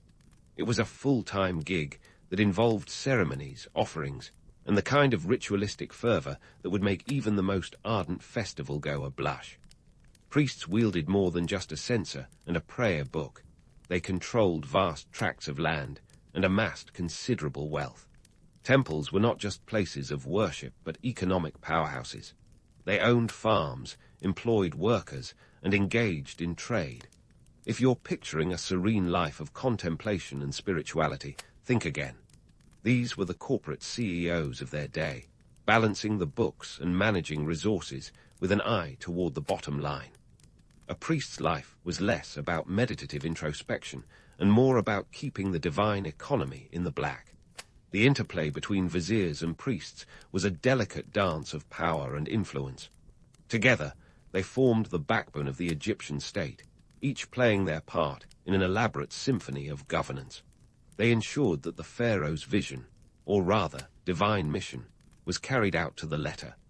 And while the pharaoh got to bask in the accolades, it was these behind-the-scenes operators who made sure the show went on without a hitch. Imagine a day in the life of a vizier, waking up before dawn to a queue of scribes desperate for signatures, judges seeking rulings, and tax collectors needing guidance. Then off to meetings with priests to ensure the temples were performing their rituals on schedule and grain reserves were sufficient for the coming year. No pressure, right. But this wasn't just bureaucracy for the sake of bureaucracy. It was about maintaining social order and ensuring the survival of the state. If the pharaoh was the head, these guys were the beating heart, pumping the lifeblood through the veins of Egypt. Of course, this power came with its own perks. Viziers and priests often had the ear of the pharaoh, a privilege that came with influence and undoubtedly some degree of envy from those below. They were the kingmakers and the deal brokers, the ones who could make or break careers with a few well-placed words. It was a world where alliances were forged and broken, where loyalty was paramount but never guaranteed. Sound familiar? Human nature hasn't changed much over the millennia, but let's not romanticize too much. The reality was that this hierarchy was as rigid as a pyramid's foundation. Power was concentrated at the top, and the view from below was often blocked by layers of stone and ambition. The ancient Egyptian state was a well-oiled machine, but it was also a pressure cooker of political intrigue and ambition. Viziers and priests had to navigate this landscape with caution, ensuring they stayed in favor while keeping the state from descending into chaos. In the grand tapestry of ancient Egypt, viziers and priests were the threads that held the whole thing together. They were the unsung architects of a civilization that has fascinated us for centuries. Yet, for all their power and influence, they were still just human, subject to the same whims and follies that plague us today. Their legacy is a testament to the complexity of human civilization, a reminder that history is as much about the people behind the scenes as those in the spotlight. And so, while the pharaohs took center stage, it was the viziers and priests who ensured the empire's gears kept turning smoothly. They were the real power brokers, the ones who balanced bureaucracy with divinity, creating a system that, for all its flaws, stood the test of time. Their stories are a fascinating glimpse into the inner workings of one of history's most enduring civilizations. As we continue to explore the layers of ancient Egypt, remember that the glittering facade of power often hides a complex web of human endeavor. And that, my friends, is a story as old as time itself. The saga of ancient Egypt is far from over. With the viziers and priests setting the stage, the empire's story continues to unfold. Stay tuned as we dive deeper into the lives of those who built this remarkable civilization, exploring the triumphs and challenges that defined an era. While the viziers and priests were busy ensuring the empire's gears kept turning smoothly, another group was quietly weaving the fabric of ancient Egypt's everyday life. The scribes and craftsmen. These middle-class heroes, often overshadowed by their more glamorous counterparts, were the backbone of the Egyptian state. Scribes, armed with their trusty reeds and ink, were the original data nerds of the Nile. They turned papyrus into power, recording everything from tax receipts to love letters. And let's be honest, without them, the pharaoh's epic tales of grandeur would be as lost to history as your childhood diary. Now, let's get real about the scribes. In an era where literacy was as rare as a snowstorm in the Sahara, scribes held the keys to the kingdom, literally. Only about 1% of the population could read and write, which made scribes indispensable. These guys were the human equivalent of a hard drive, storing and safeguarding the knowledge that kept Egypt ticking. They were the ones who documented the state's laws, managed agricultural records, and ensured the pharaoh's decrees reached the farthest corners of the empire. Without them, the pharaoh's orders would have been little more than whispers in the desert wind. But being a scribe wasn't all ink stains and papyrus cuts. It was a position of significant social standing, a ticket to a better life. Scribes were educated in the art of hieroglyphics, a skill as exclusive as knowing how to code in a world that runs on software. They studied at the House of Life, a sort of ancient think tank where they learned everything from mathematics to medicine. This education meant that scribes were not just record keepers, but also advisors, capable of navigating the complex bureaucracy of Egyptian society. And let's not forget the craftsmen, those unsung artists who turned chisels into culture. These artisans were responsible for the stunning temples, intricate jewelry, and vibrant paintings that continue to captivate us today. Craftsmen were the creators of Egypt's aesthetic legacy, turning raw materials into timeless art. Picture a bustling workshop filled with the clatter of chisels and the hum of creativity.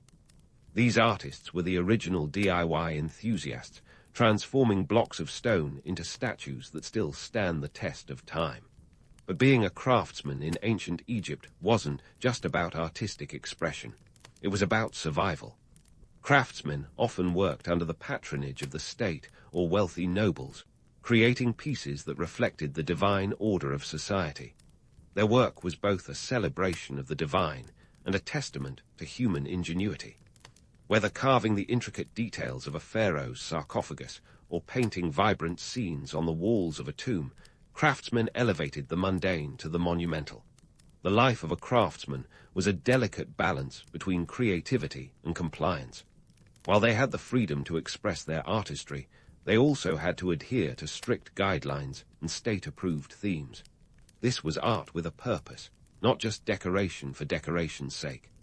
Craftsmen were expected to reinforce the divine narrative, to ensure that every piece of art conveyed the grandeur and divine nature of the pharaoh's rule. Yet, for all their importance, scribes and craftsmen were at the mercy of those above them. Their livelihoods depended on the whims of the pharaoh and his administration.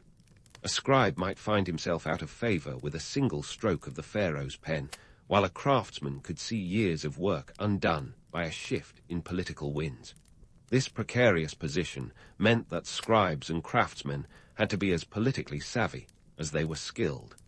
These middle-class heroes were the glue that held ancient Egypt together. They bridged the gap between the divine aspirations of the pharaoh and the earthly realities of life along the Nile.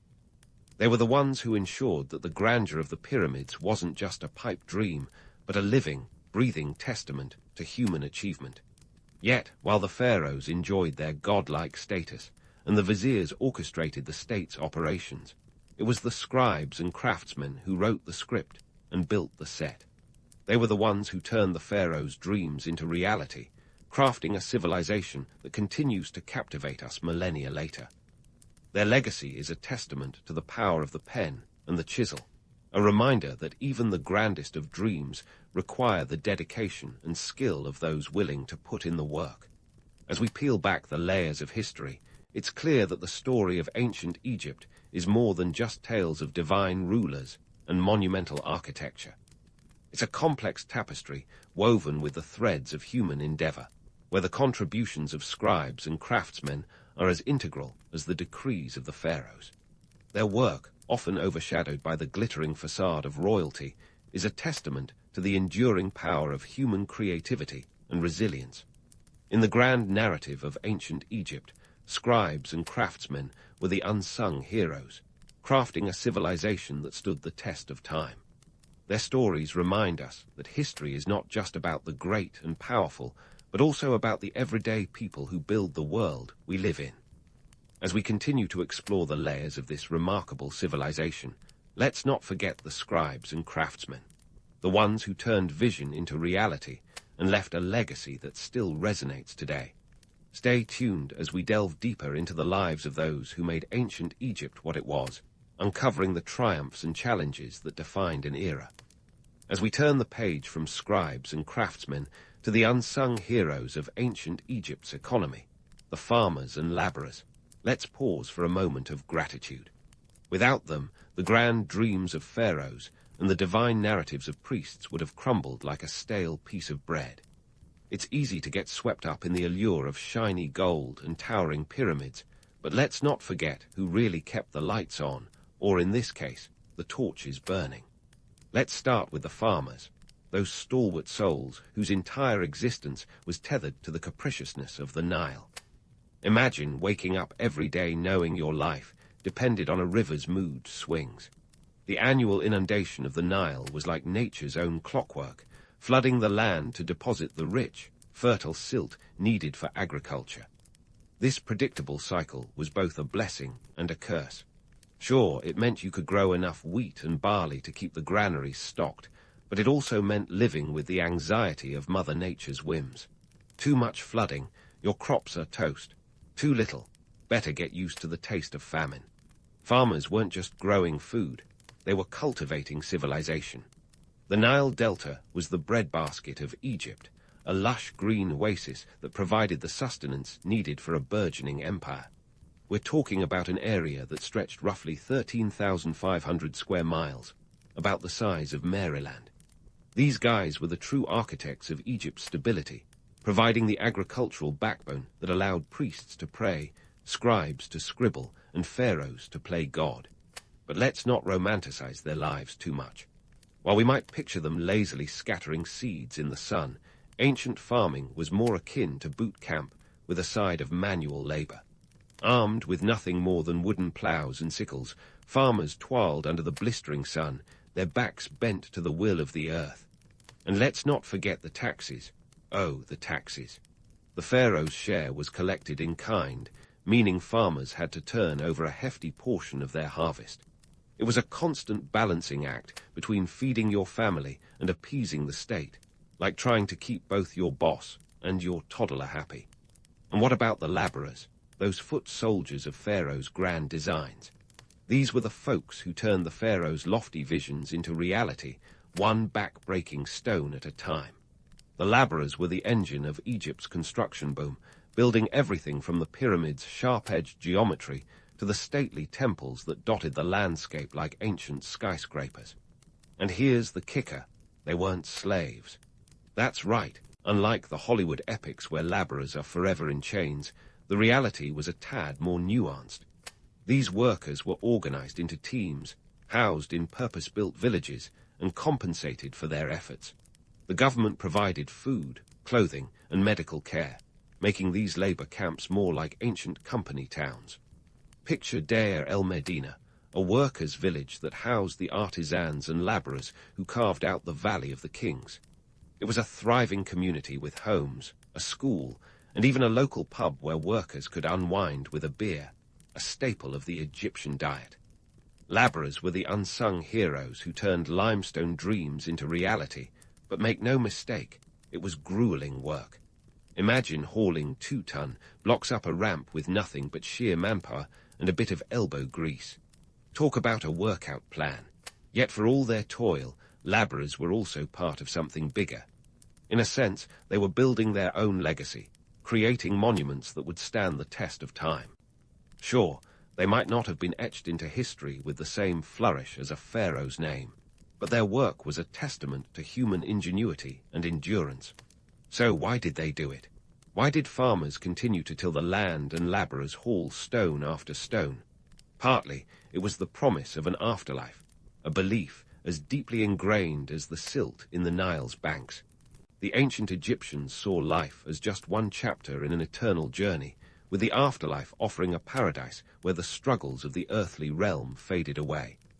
In that sense, every harvest and every heave of a limestone block was an investment in eternity.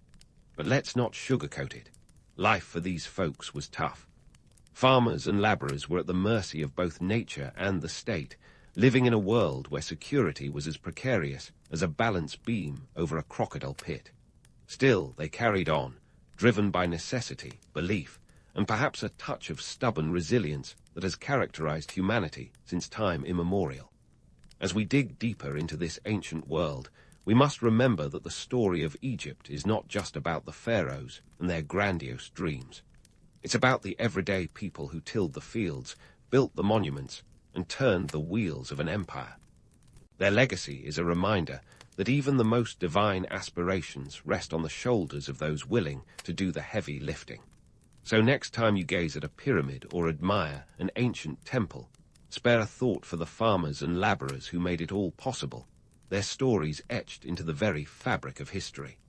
Stay tuned as we continue to unravel the layers of this fascinating civilization, exploring the triumphs and challenges that defined an era. And speaking of the unsung heroes who formed the backbone of ancient Egypt, let's turn our spotlight to the slaves and servants, the folks who often get the short end of the historical stick. While Hollywood loves to paint a picture of endless rows of shackled labourers building pyramids under the relentless sun, the reality was a bit more nuanced than a sword and sandal epic would have you believe.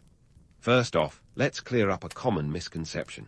The image of slaves as the primary workforce for Egypt's monumental projects is more fiction than fact.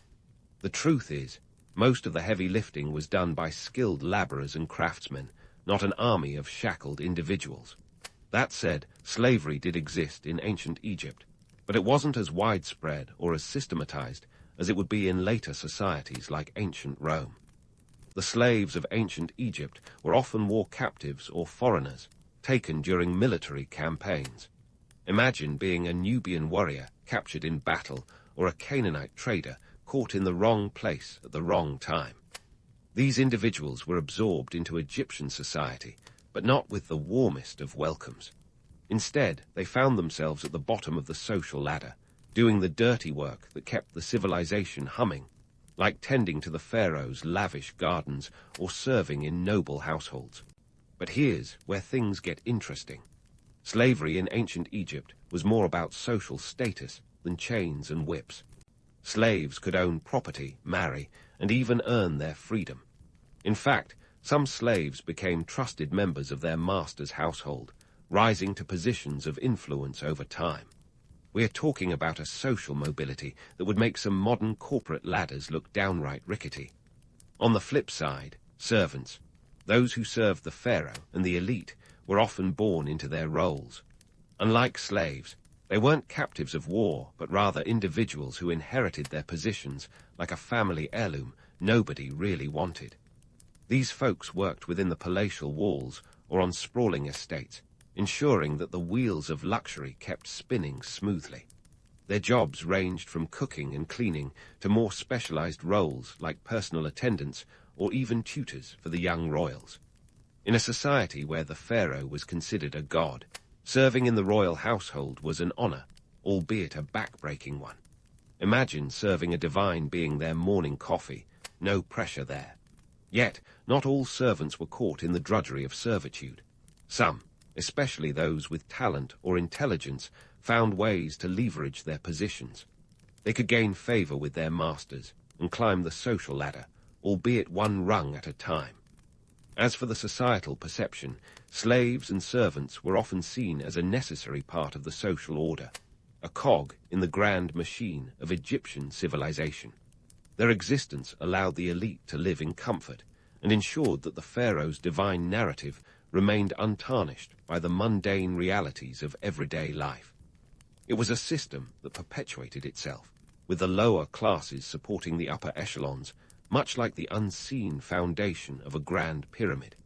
The economic context of their roles can't be overlooked either. Slaves and servants were a form of capital, assets that contributed to the wealth and stability of their masters. In an economy where wealth was measured in grain and livestock, having a group of people dedicated to maintaining one's comforts and estates was akin to having a diverse investment portfolio today. It was a way of ensuring that one's wealth didn't just survive but thrived. But let's be real. For the slaves and servants themselves, life wasn't exactly a walk along the Nile. Their days were filled with labor, their nights with the promise of more work come dawn. Yet, despite their lowly status, they were integral to the functioning of Egyptian society. They were the ones who made it possible for the pharaohs to build their grand tombs, for the priests to conduct their elaborate rituals, and for the scribes to record the history we've come to know and love. As we wrap up our exploration of ancient Egypt's social structure, it's important to reflect on the complexity that made it both a marvel and a cautionary tale.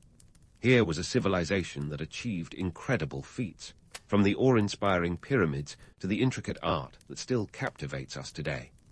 Yet, beneath its glittering surface lay a rigid hierarchy, one that relied on the toil and sweat of those at the bottom to sustain the glory of those at the top. In the end, the story of ancient Egypt is a reminder that history is never as simple as it seems. It's a tapestry woven with the threads of human ambition, resilience, and ingenuity, but also with the strands of inequality and exploitation. The civilization that gave us wonders of the world was also a society built on the backs of many who remain nameless. So, as you drift off to sleep tonight, cradled by the whispers of the Nile and the echoes of a time long past, remember this. The grand narrative of history is as much about the unsung as it is about the celebrated. It's about the farmers who fed a nation, the laborers who built empires, the scribes who documented it all, and yes, the slaves and servants who made it possible. They were the ones who turned the wheels of an ancient world, leaving behind a legacy that challenges us to look beyond the glittering facade and see the human stories that truly shaped history. In the grand tapestry of history, some threads are woven with the most unexpected colors, and Akbar's ascension to the Mughal throne is a striking example. At the age of 13, when most of us were probably just mastering the fine art of dodging teenage acne, young Akbar was thrust into the limelight of imperial politics. This was a time when his father, Humayun, decided to take an untimely and rather fatal tumble down a flight of stairs. Talk about a literal downfall. So there he was, Akbar, barely a teenager, suddenly the Emperor of India in 1556. It was like being handed the keys to a kingdom when you could barely reach the pedals. This wasn't just any kingdom, mind you. This was the Mughal Empire, a sprawling tapestry of cultures, languages, and politics that made modern coalition governments look like a cozy book club. And if that wasn't enough, the empire came with its own set of challenges, not least of which was a pesky rebellion or two. The most pressing threat came from Hemu, a local ruler with a formidable army and ambitions as high as his war elephants. The stage was set for the Second Battle of Panipat, a clash that would determine the fate of the Mughal Empire. Now, Panipat wasn't just a battlefield. It was practically the Wembley Stadium of medieval Indian warfare, having seen its fair share of bloody encounters. On November 5, 1556, the young Akbar, under the aegis of his regent Byram Khan, faced off against Hemu's forces. The stakes, just the future of the entire Mughal dynasty. No pressure. Despite being outnumbered, Akbar's forces had a secret weapon, artillery. If you're picturing cannons blasting away like a Michael Bay movie, you're not far off. The Mughal artillery proved decisive, and in a twist of fate worthy of a soap opera, Hemu was struck in the eye by an arrow. His fall led to disarray among his troops, and the Mughals claimed victory. It was a win that not only secured Akbar's throne, but also cemented his reputation as a ruler to watch. But ruling an empire wasn't all about winning battles. It was about navigating the treacherous waters of court politics. Imagine a high-stakes game of chess where every piece has its own agenda. Akbar was surrounded by a court full of wily regents and nobles, each with ambitions and plots that would make Machiavelli proud. Chief among them was Byram Khan, Akbar's guardian and regent. While Byram was a brilliant strategist, He had a penchant for wielding power like a kid in a candy store, which understandably ruffled a few feathers. Akbar, though young, was no pushover. He understood that to truly rule, he needed to wean himself off the regency and learn the ropes of governance. This wasn't a simple task. Imagine trying to wrestle control from a regent who was pretty much running the show. Talk about a teenage rebellion with stakes higher than sneaking out past curfew. Akbar navigated these early years with a mix of cunning and diplomacy, showing that he was more than just a boy king. He managed to outmaneuver Bayram Khan by ordering him to perform the Hajj pilgrimage to Mecca, a polite yet effective way of saying, "Thanks for the help, but I've got it from here." This move not only asserted his authority, but also demonstrated his knack for handling delicate political situations with finesse. What makes Akbar's early reign particularly fascinating is not just the drama, but the way he laid the groundwork for a truly inclusive empire. He inherited a realm fragmented by religious and cultural divides, and began sowing the seeds for what would later become his policy of Salikal, or universal peace. This was no small feat. In a time when religious tolerance was about as common as unicorns, Akbar's vision of a harmonious empire where Hindus, Muslims, Sikhs and Jains could coexist was revolutionary.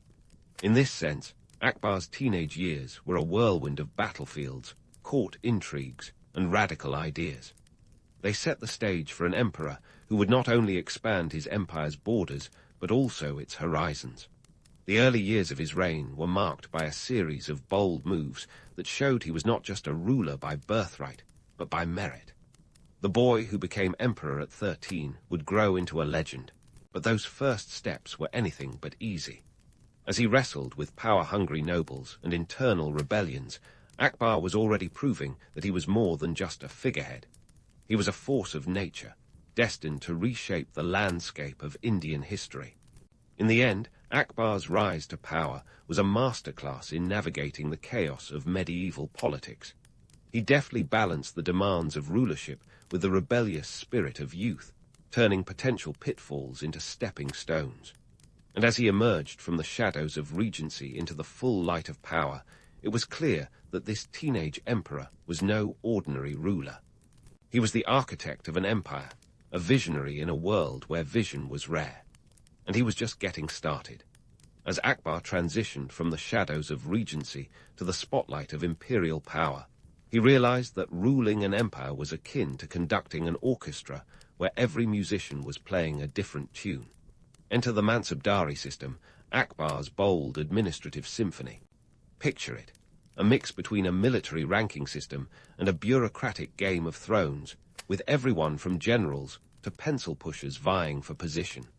This innovative system introduced ranks known as mansabs, assigning titles from 10 to an eye-watering 10,000, based on one's military prowess and administrative acumen. It was like handing out VIP passes at a rock concert, but with the responsibility to match. The Mansabdari system was Akbar's way of putting his foot down and saying, "No more freeloaders on my watch." By tying rank to both military command and land revenue, he made sure that everyone had skin in the game. It was a clever move that not only streamlined his army, but also kept the nobles from getting too comfortable on their gilded couches. And let's face it, nothing motivates quite like the threat of public embarrassment if you can't deliver on your promises. But wait, there's more. Akbar wasn't just about doling out mansabs like opera giving away cars. He knew that a well-funded treasury was the backbone of any empire. Enter his tax reforms. Now, taxes aren't exactly a topic that gets people jumping out of their seats with excitement, but Akbar's approach was refreshingly pragmatic. He introduced a system called Darsala, which was as simple as medieval tax policies could get. It was based on a 10-year average of crop yields, which meant that farmers weren't taxed on their worst or best years, but on an average, like grading on a curve, but with rupees instead of report cards. Akbar's taxation policy wasn't just about filling the coffers, it was about fairness. He understood that squeezing peasants dry wasn't a sustainable business model, unlike some of his contemporaries who thought that taxing people to the brink of poverty was a sign of good governance. His system was a blend of common sense and foresight, which is probably why it worked so well. The idea was to keep the empire running without running the populace into the ground, a radical concept even today. Behind these policies was a team of advisors who were as shrewd as they were diverse. Akbar wasn't afraid to surround himself with people who could challenge him. His court was a melting pot of talents and perspectives, a veritable Renaissance fair of intellectual exchange. There was Abulfazl, his trusted biographer and Grand Vizier, whose prose was as flowery as it was insightful. Then there was Raja Todar Mal, his finance minister, whose spreadsheets could probably rival a modern Excel wizard's. And let's not forget Birbal, the court jester and advisor, who could make Akbar laugh while subtly pointing out the emperor's blind spots. Akbar's knack for turning enemies into allies was legendary. Take Raja Man Singh, for example. A Rajput prince from a family with a thorny history with the Mughals, Man Singh became one of Akbar's most trusted generals. Akbar's strategy was simple yet effective. Instead of crushing his opponents, he co-opted them, offering them a seat at the table and a slice of the pie. This wasn't just about expanding territory. It was about creating a mosaic of cultures and loyalties that could withstand the test of time. What's fascinating about Akbar's reforms is the way they combined pragmatism with idealism. He was building an empire, yes, but he was also crafting a new kind of governance, one that didn't rely solely on the sword, but on the pen and the plough. It was an empire where merit mattered as much as lineage, and where diversity wasn't just tolerated, but celebrated. His policies laid the groundwork for a bureaucracy that was both efficient and inclusive, a feat that many modern governments are still trying to pull off. And while Akbar was busy revolutionizing administration and tax policy, he didn't shy away from poking fun at the absurdities of medieval bookkeeping. Imagine record-keeping without the convenience of Excel or QuickBooks, just a whole lot of parchment and ink. It was enough to make any accountant weep. But Akbar's innovative systems were a step towards sanity in a world that often seemed quite mad. In the end, Akbar's legacy wasn't just the land he ruled or the battles he won. It was the way he redefined what it meant to be an emperor. He was a leader who understood that power wasn't just about control, it was about connection. By blending the practical with the idealistic, Akbar crafted an empire that was as resilient as it was rich, as diverse as it was dynamic. And while his story didn't end here, this chapter of his life was a testament to his vision and his verve, a ruler who dared to dream big and act boldly. While Akbar's administrative genius was turning bureaucracy into a finely tuned machine, his intellectual curiosity was steering him towards an altogether different frontier. Religion. You see, Akbar wasn't just about spreadsheets and military conquests. He had a penchant for peering into the metaphysical abyss and asking, what if? In 1582, he took a dive into the spiritual deep end and made a splash with the creation of the Din-i-Ilahi, or religion of God. Now, if you're imagining Akbar designing a faith like a hipster, crafting a new artisanal coffee blend, you're not far off. It was an ambitious concoction, mixing a dash of Hinduism, a pinch of Islam, a sprinkle of Christianity, and a hint of Zoroastrianism. In theory, it was a recipe for unity. In practice, it was more like a theological fruitcake that left many scratching their heads. The Din-i-Ilahi was Akbar's grand experiment in fostering religious tolerance, a noble pursuit that fits snugly with his policy of Sali-Kul. It was a spiritual smorgasbord aimed at transcending the differences that so often sparked conflict. But here's the kicker. For all its idealism, Din-i-Ilahi was as practical as a chocolate teapot. With only a handful of followers, numbers vary, but estimates suggest less than 20 committed members. It was less of a movement and more of a high-stakes book club. And while it never caught fire among the masses, it did ignite some lively conversations about religious harmony. These conversations frequently took place at the Ibadat Khana, Akbar's house of worship. Built in 1575 in Fatehpur Sikri, the Ibadat Khana was essentially the 16th century version of a TED talk stage, where scholars of various faiths gathered to debate and discuss theology. Picture a Renaissance fair, but with a lot more philosophical banter and fewer turkey legs. Akbar, ever the curious host, invited everyone from Sunni and Shia Muslims to Hindus, Jains, Zoroastrians, and even Jesuit priests to join the discourse. It was a veritable smorgasbord of thinkers, each with their own spiritual hot takes. But let's be real, getting scholars of different religions to agree on anything was like herding cats. The debates often devolved into shouting matches, with each participant trying to outdo the others in a theological showdown. It was as if Akbar had unwittingly created a 16th century reality TV show, complete with drama, alliances, and plot twists. Despite the cacophony, these debates were revolutionary. They were a radical departure from the dogmatic rigidity of the time, a testament to Akbar's commitment to dialogue and understanding. However, the Ibadat Khana also highlighted Akbar's occasional naivety. The idea that bringing together religious scholars would naturally lead to enlightenment was a bit like assuming that mixing all the colors in a palette would result in a masterpiece. Instead, it often led to a muddy mess.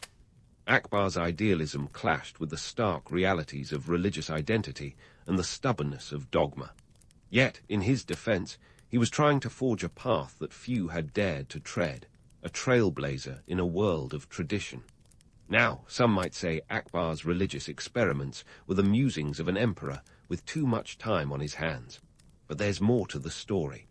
Akbar's religious endeavors weren't just about spiritual curiosity. They were deeply entwined with politics and governance. By fostering religious tolerance, Akbar was cleverly tying together the diverse threads of his empire, ensuring that no single group could dominate the narrative. It was a strategy as much as it was a philosophy, a way to consolidate power while promoting peace. Yet, for all his efforts, the Din-i-Ilahi remained a footnote in the annals of religious history.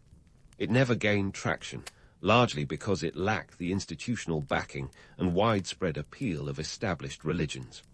Plus, let's be honest, the idea of an emperor crafting a new religion was a bit too avant-garde for the time.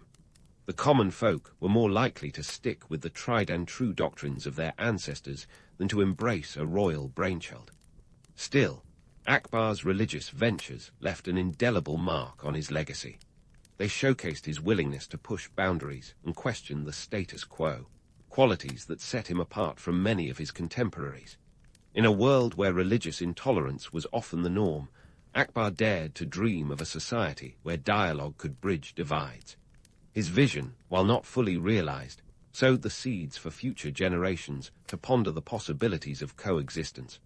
So, as we wrap up this chapter of Akbar's story, it's clear that his foray into religious experimentation was both a bold exploration and a humbling lesson. It was an attempt to rewrite the script of spiritual identity, a reminder that even the grandest of visions can be met with resistance. But in true Akbar fashion, he carried on, undeterred by the challenges, ever the emperor who dared to dream big and act boldly. And while the Din-i-Ilahi may not have changed the world, it certainly changed the conversation, leaving us with plenty to ponder as we continue to unravel the many layers of Akbar the Great. Akbar's unending curiosity wasn't limited to matters of faith. It extended to the vibrant world of art and architecture, areas where he could express his imperial swagger without the existential baggage of theology. If the emperor's religious experiments were his intellectual playground, then his cultural projects were his canvas, where he could paint his legacy in the colors of grandeur and innovation. And speaking of canvases, let's talk about those miniature paintings that have become synonymous with Mughal artistry. Imagine this. Akbar, in his quest to elevate the aesthetic appeal of his empire, became the ultimate art collector, amassing a portfolio that would make a modern-day billionaire blush. His court became a bustling hub for artists and artisans, where the Mughal miniature painting tradition truly flourished. These weren't just any doodles on parchment. They were intricate works of art that captured everything from grand battles to intimate court scenes, all in exquisite detail. Think of them as the Instagram of the 16th century, except instead of filters, you had painstaking brushwork and a keen eye for color. Under Akbar's patronage, the Mughal school of painting blended Persian influences with local Indian styles, creating a unique fusion that was as much a statement of imperial identity as it was an artistic achievement. And let's not forget the economic context. Supporting artists wasn't merely an exercise in vanity. It was a strategic investment in cultural diplomacy, showing the world that the Mughal Empire wasn't just a military powerhouse, but a beacon of cultural sophistication. Now, if you thought Akbar's artistic endeavors ended with paintings, think again. His architectural ambitions were equally grand, and nowhere is this more evident than in the construction of Fatehpur Sikri, his imperial city. Built between 1571 and 1585, Fatehpur Sikri was Akbar's bold attempt to create a new capital that would rival the likes of Delhi and Agra. It was as if Akbar decided to play SimCity only with real bricks and mortar, and he played it well, at least for a while. Fatehpur Sikri wasn't just a city. It was a statement, a testament to Akbar's vision of an empire that could blend diverse cultural elements into a harmonious whole. The architecture was a brilliant cocktail of Persian, Indian, and Islamic styles, an aesthetic smorgasbord that left visitors in awe. From the imposing Buland Darwaza, a gateway that stood 54 meters high, to the intricately carved red sandstone buildings, the city was a marvel of design and engineering. The costs. Let's just say it was the 16th century equivalent of a NASA budget. But Akbar was never one to pinch pennies when it came to his legacy. However, Fatehpur Sikri's tale is as much about failure as it is about grandeur. Despite its architectural brilliance, the city was abandoned just 14 years after its completion due to water scarcity. Turns out, building a city in a semi-arid region without a sustainable water supply isn't the best long-term strategy. Who knew, in the end, Fatehpur Sikri became a ghost town, a cautionary tale of ambition meeting the harsh realities of geography. But hey, at least it looked good. While Akbar was busy crafting masterpieces in stone and pigment, he was also juggling the complexities of his personal life, a soap opera of epic proportions. With over 20 wives, Akbar's marital arrangements were less about romance and more about political alliances. Each marriage was a strategic move designed to cement ties with various regional powers. It was like a game of Risk, but with matrimonial vows instead of military maneuvers. Among his wives, the most notable was Mary Zamani, a Rajput princess whose marriage to Akbar symbolized a significant political alliance with the Rajputs, a warrior class with a storied history of resisting Mughal rule. This union wasn't just about love. It was a masterstroke of diplomacy, a way to integrate Rajput warriors into the Mughal fold. And let's face it, marrying into the family is a lot easier than fighting them on the battlefield. Despite the political machinations behind his marriages, Akbar's personal life wasn't devoid of affection or complexity.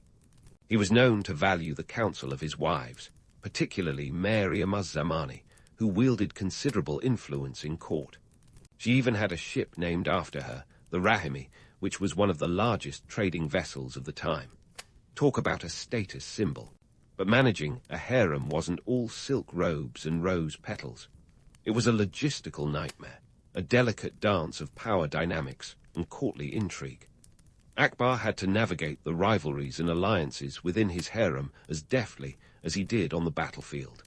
It was a testament to his political acumen that he managed to keep the peace in a household where tensions could have boiled over with the slightest provocation. While his personal life was a whirlwind of alliances and affections, Akbar never lost sight of his passion for knowledge and culture. His court became a melting pot of ideas, where scholars and poets thrived alongside painters and architects.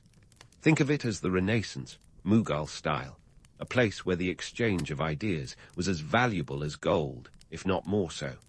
This intellectual ferment was embodied by the likes of Abul Fazl, whose epic work, the Akbarnama, chronicled the emperor's life and reign in glorious detail. But let's not romanticize it too much. For all the glittering courtly culture, the Mughal Empire was still a place where power was the currency and intrigue was the language. Akbar's court was filled with sycophants and schemers, each trying to curry favor with the emperor.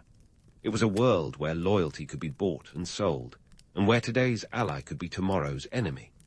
Yet, Akbar managed to navigate this treacherous landscape with the skill of a seasoned diplomat, always a step ahead of those who sought to undermine him. In the end, Akbar's cultural legacy was as much about the empire he built as it was about the art he patronized. He understood that culture was a powerful tool for unifying a diverse realm, a way to transcend the divisions of language, religion, and ethnicity. Through his patronage, he created a cultural renaissance that would echo through the ages, a legacy that outlived the man himself. So, as we continue to explore Akbar's multifaceted life, remember that his story is more than just a series of conquests and constructions. It's a tapestry woven with the threads of ambition, art, and diplomacy, a reminder that the true measure of a ruler lies not in the battles they fight, but in the culture they cultivate. And as Akbar's story unfolds, we'll see how these elements continue to shape the Mughal Empire, turning it into a beacon of innovation and inclusivity in a world often divided by strife and suspicion. Akbar's story might have been a grand tapestry of art, ambition, and alliance, but every ruler knows that at the end of the day, it's the family drama that really steals the show. And in Akbar's case, the spotlight was firmly on his relationship with his son, Jahangir, the heir apparent, who was as much a source of pride as he was a thorn in the emperor's side. Jahangir, born as Salim, was groomed from a young age to take over the reins of the Mughal Empire. But let's just say his path to the throne was less of a straight line and more of a winding road filled with, shall we say, character-building experiences. Jahangir had a flair for rebellion, a quality that didn't exactly sit well with Akbar, who was more accustomed to orchestrating empires than family feuds. In 1599, while Akbar was off on a campaign in the Deccan, Jahangir decided to make a power move and declared himself the independent ruler of Allahabad. Talk about taking the whole young and independent thing a bit too seriously. This wasn't just a case of teenage angst. It was a direct challenge to Akbar's authority, and the emperor wasn't about to take it lying down. Akbar, ever the diplomat, initially tried to resolve the situation with a mix of carrot and stick. He offered Jahangir a royal pardon, a gesture that was less about forgiveness and more about keeping the Mughal dynasty from unraveling. But Jahangir, with all the bravado of a prince convinced of his own destiny, wasn't easily swayed. The tension between father and son simmered for years, a family drama that played out against the backdrop of an empire where every decision was scrutinized and every move had repercussions. For Akbar, the succession wasn't just about passing on the crown. It was about ensuring the stability of an empire he'd spent his life building. The stakes were higher than a Rajput's turban, and Jahangir's antics were more than just a familial nuisance. They were a threat to the very fabric of the Mughal state. In the end, it took a combination of diplomacy, persuasion, and a bit of arm-twisting to bring Jahangir back into the fold. But the reconciliation was more of a ceasefire than a peace treaty, a temporary lull in a storm of familial discord. Akbar's later years were marked by this delicate dance of power and succession, a balancing act that demanded every ounce of his political acumen. By the time he passed away in 1605, at the age of 63, the Mughal Empire was a sprawling colossus that stretched from the Himalayas to the Deccan Plateau, a testament to his vision and verve. Yet, even in death, Akbar's legacy was a mixed bag, a kaleidoscope of achievements and controversies that will be both celebrated and critiqued by future generations. Jahangir, for all his earlier rebellions, ascended to the throne with a heavy crown, one that came with the weight of expectation and the shadow of a father whose shoes were as large as the empire he left behind. Jahangir's reign was a continuation of Akbar's legacy, but it was also a departure, a new chapter in the Mughal narrative that would be defined by his own ambitions and failures. As time went on, Akbar's legacy took on a life of its own, morphing into a tapestry woven with both fact and fiction. The romanticized image of Akbar the Great, the benevolent ruler who championed religious tolerance and cultural renaissance, became the stuff of legend. His story was retold in countless ways, each version adding a new layer to the mythos of the Mughal emperor who dared to dream beyond the confines of his time. But let's not get too carried away with the fairy tales. The reality of Akbar's reign was as complex as the man himself. His policies, while progressive, were often pragmatic responses to the challenges of governing a vast and diverse empire. His religious tolerance, though groundbreaking, was as much a political strategy as it was an ideological stance.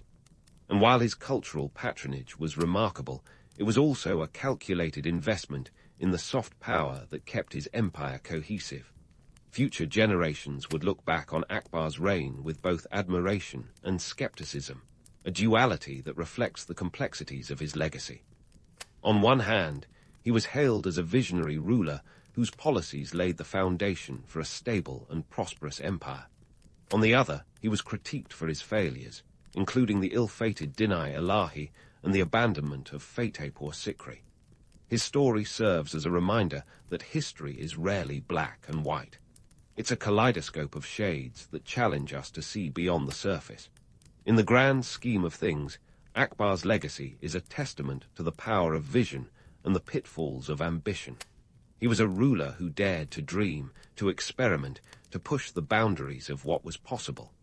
And while not every endeavor was a roaring success, each was a step toward an empire that was as dynamic as it was diverse. As we wrap up our journey through Akbar's life, it's clear that his story is one of contrasts and contradictions, a tapestry woven with the threads of ambition, art, and diplomacy. His legacy, like his reign, is a mosaic of successes and shortcomings, a reminder that even the greatest of rulers are, in the end, human, fallible, flawed, yet undeniably fascinating. So, as you drift off, pondering the complexities of Akbar's world, remember that his story is not just about the past. It's a reflection of the timeless dance of power, ambition, and legacy, a narrative that continues to resonate, echoing through the corridors of history and into the fabric of our modern lives.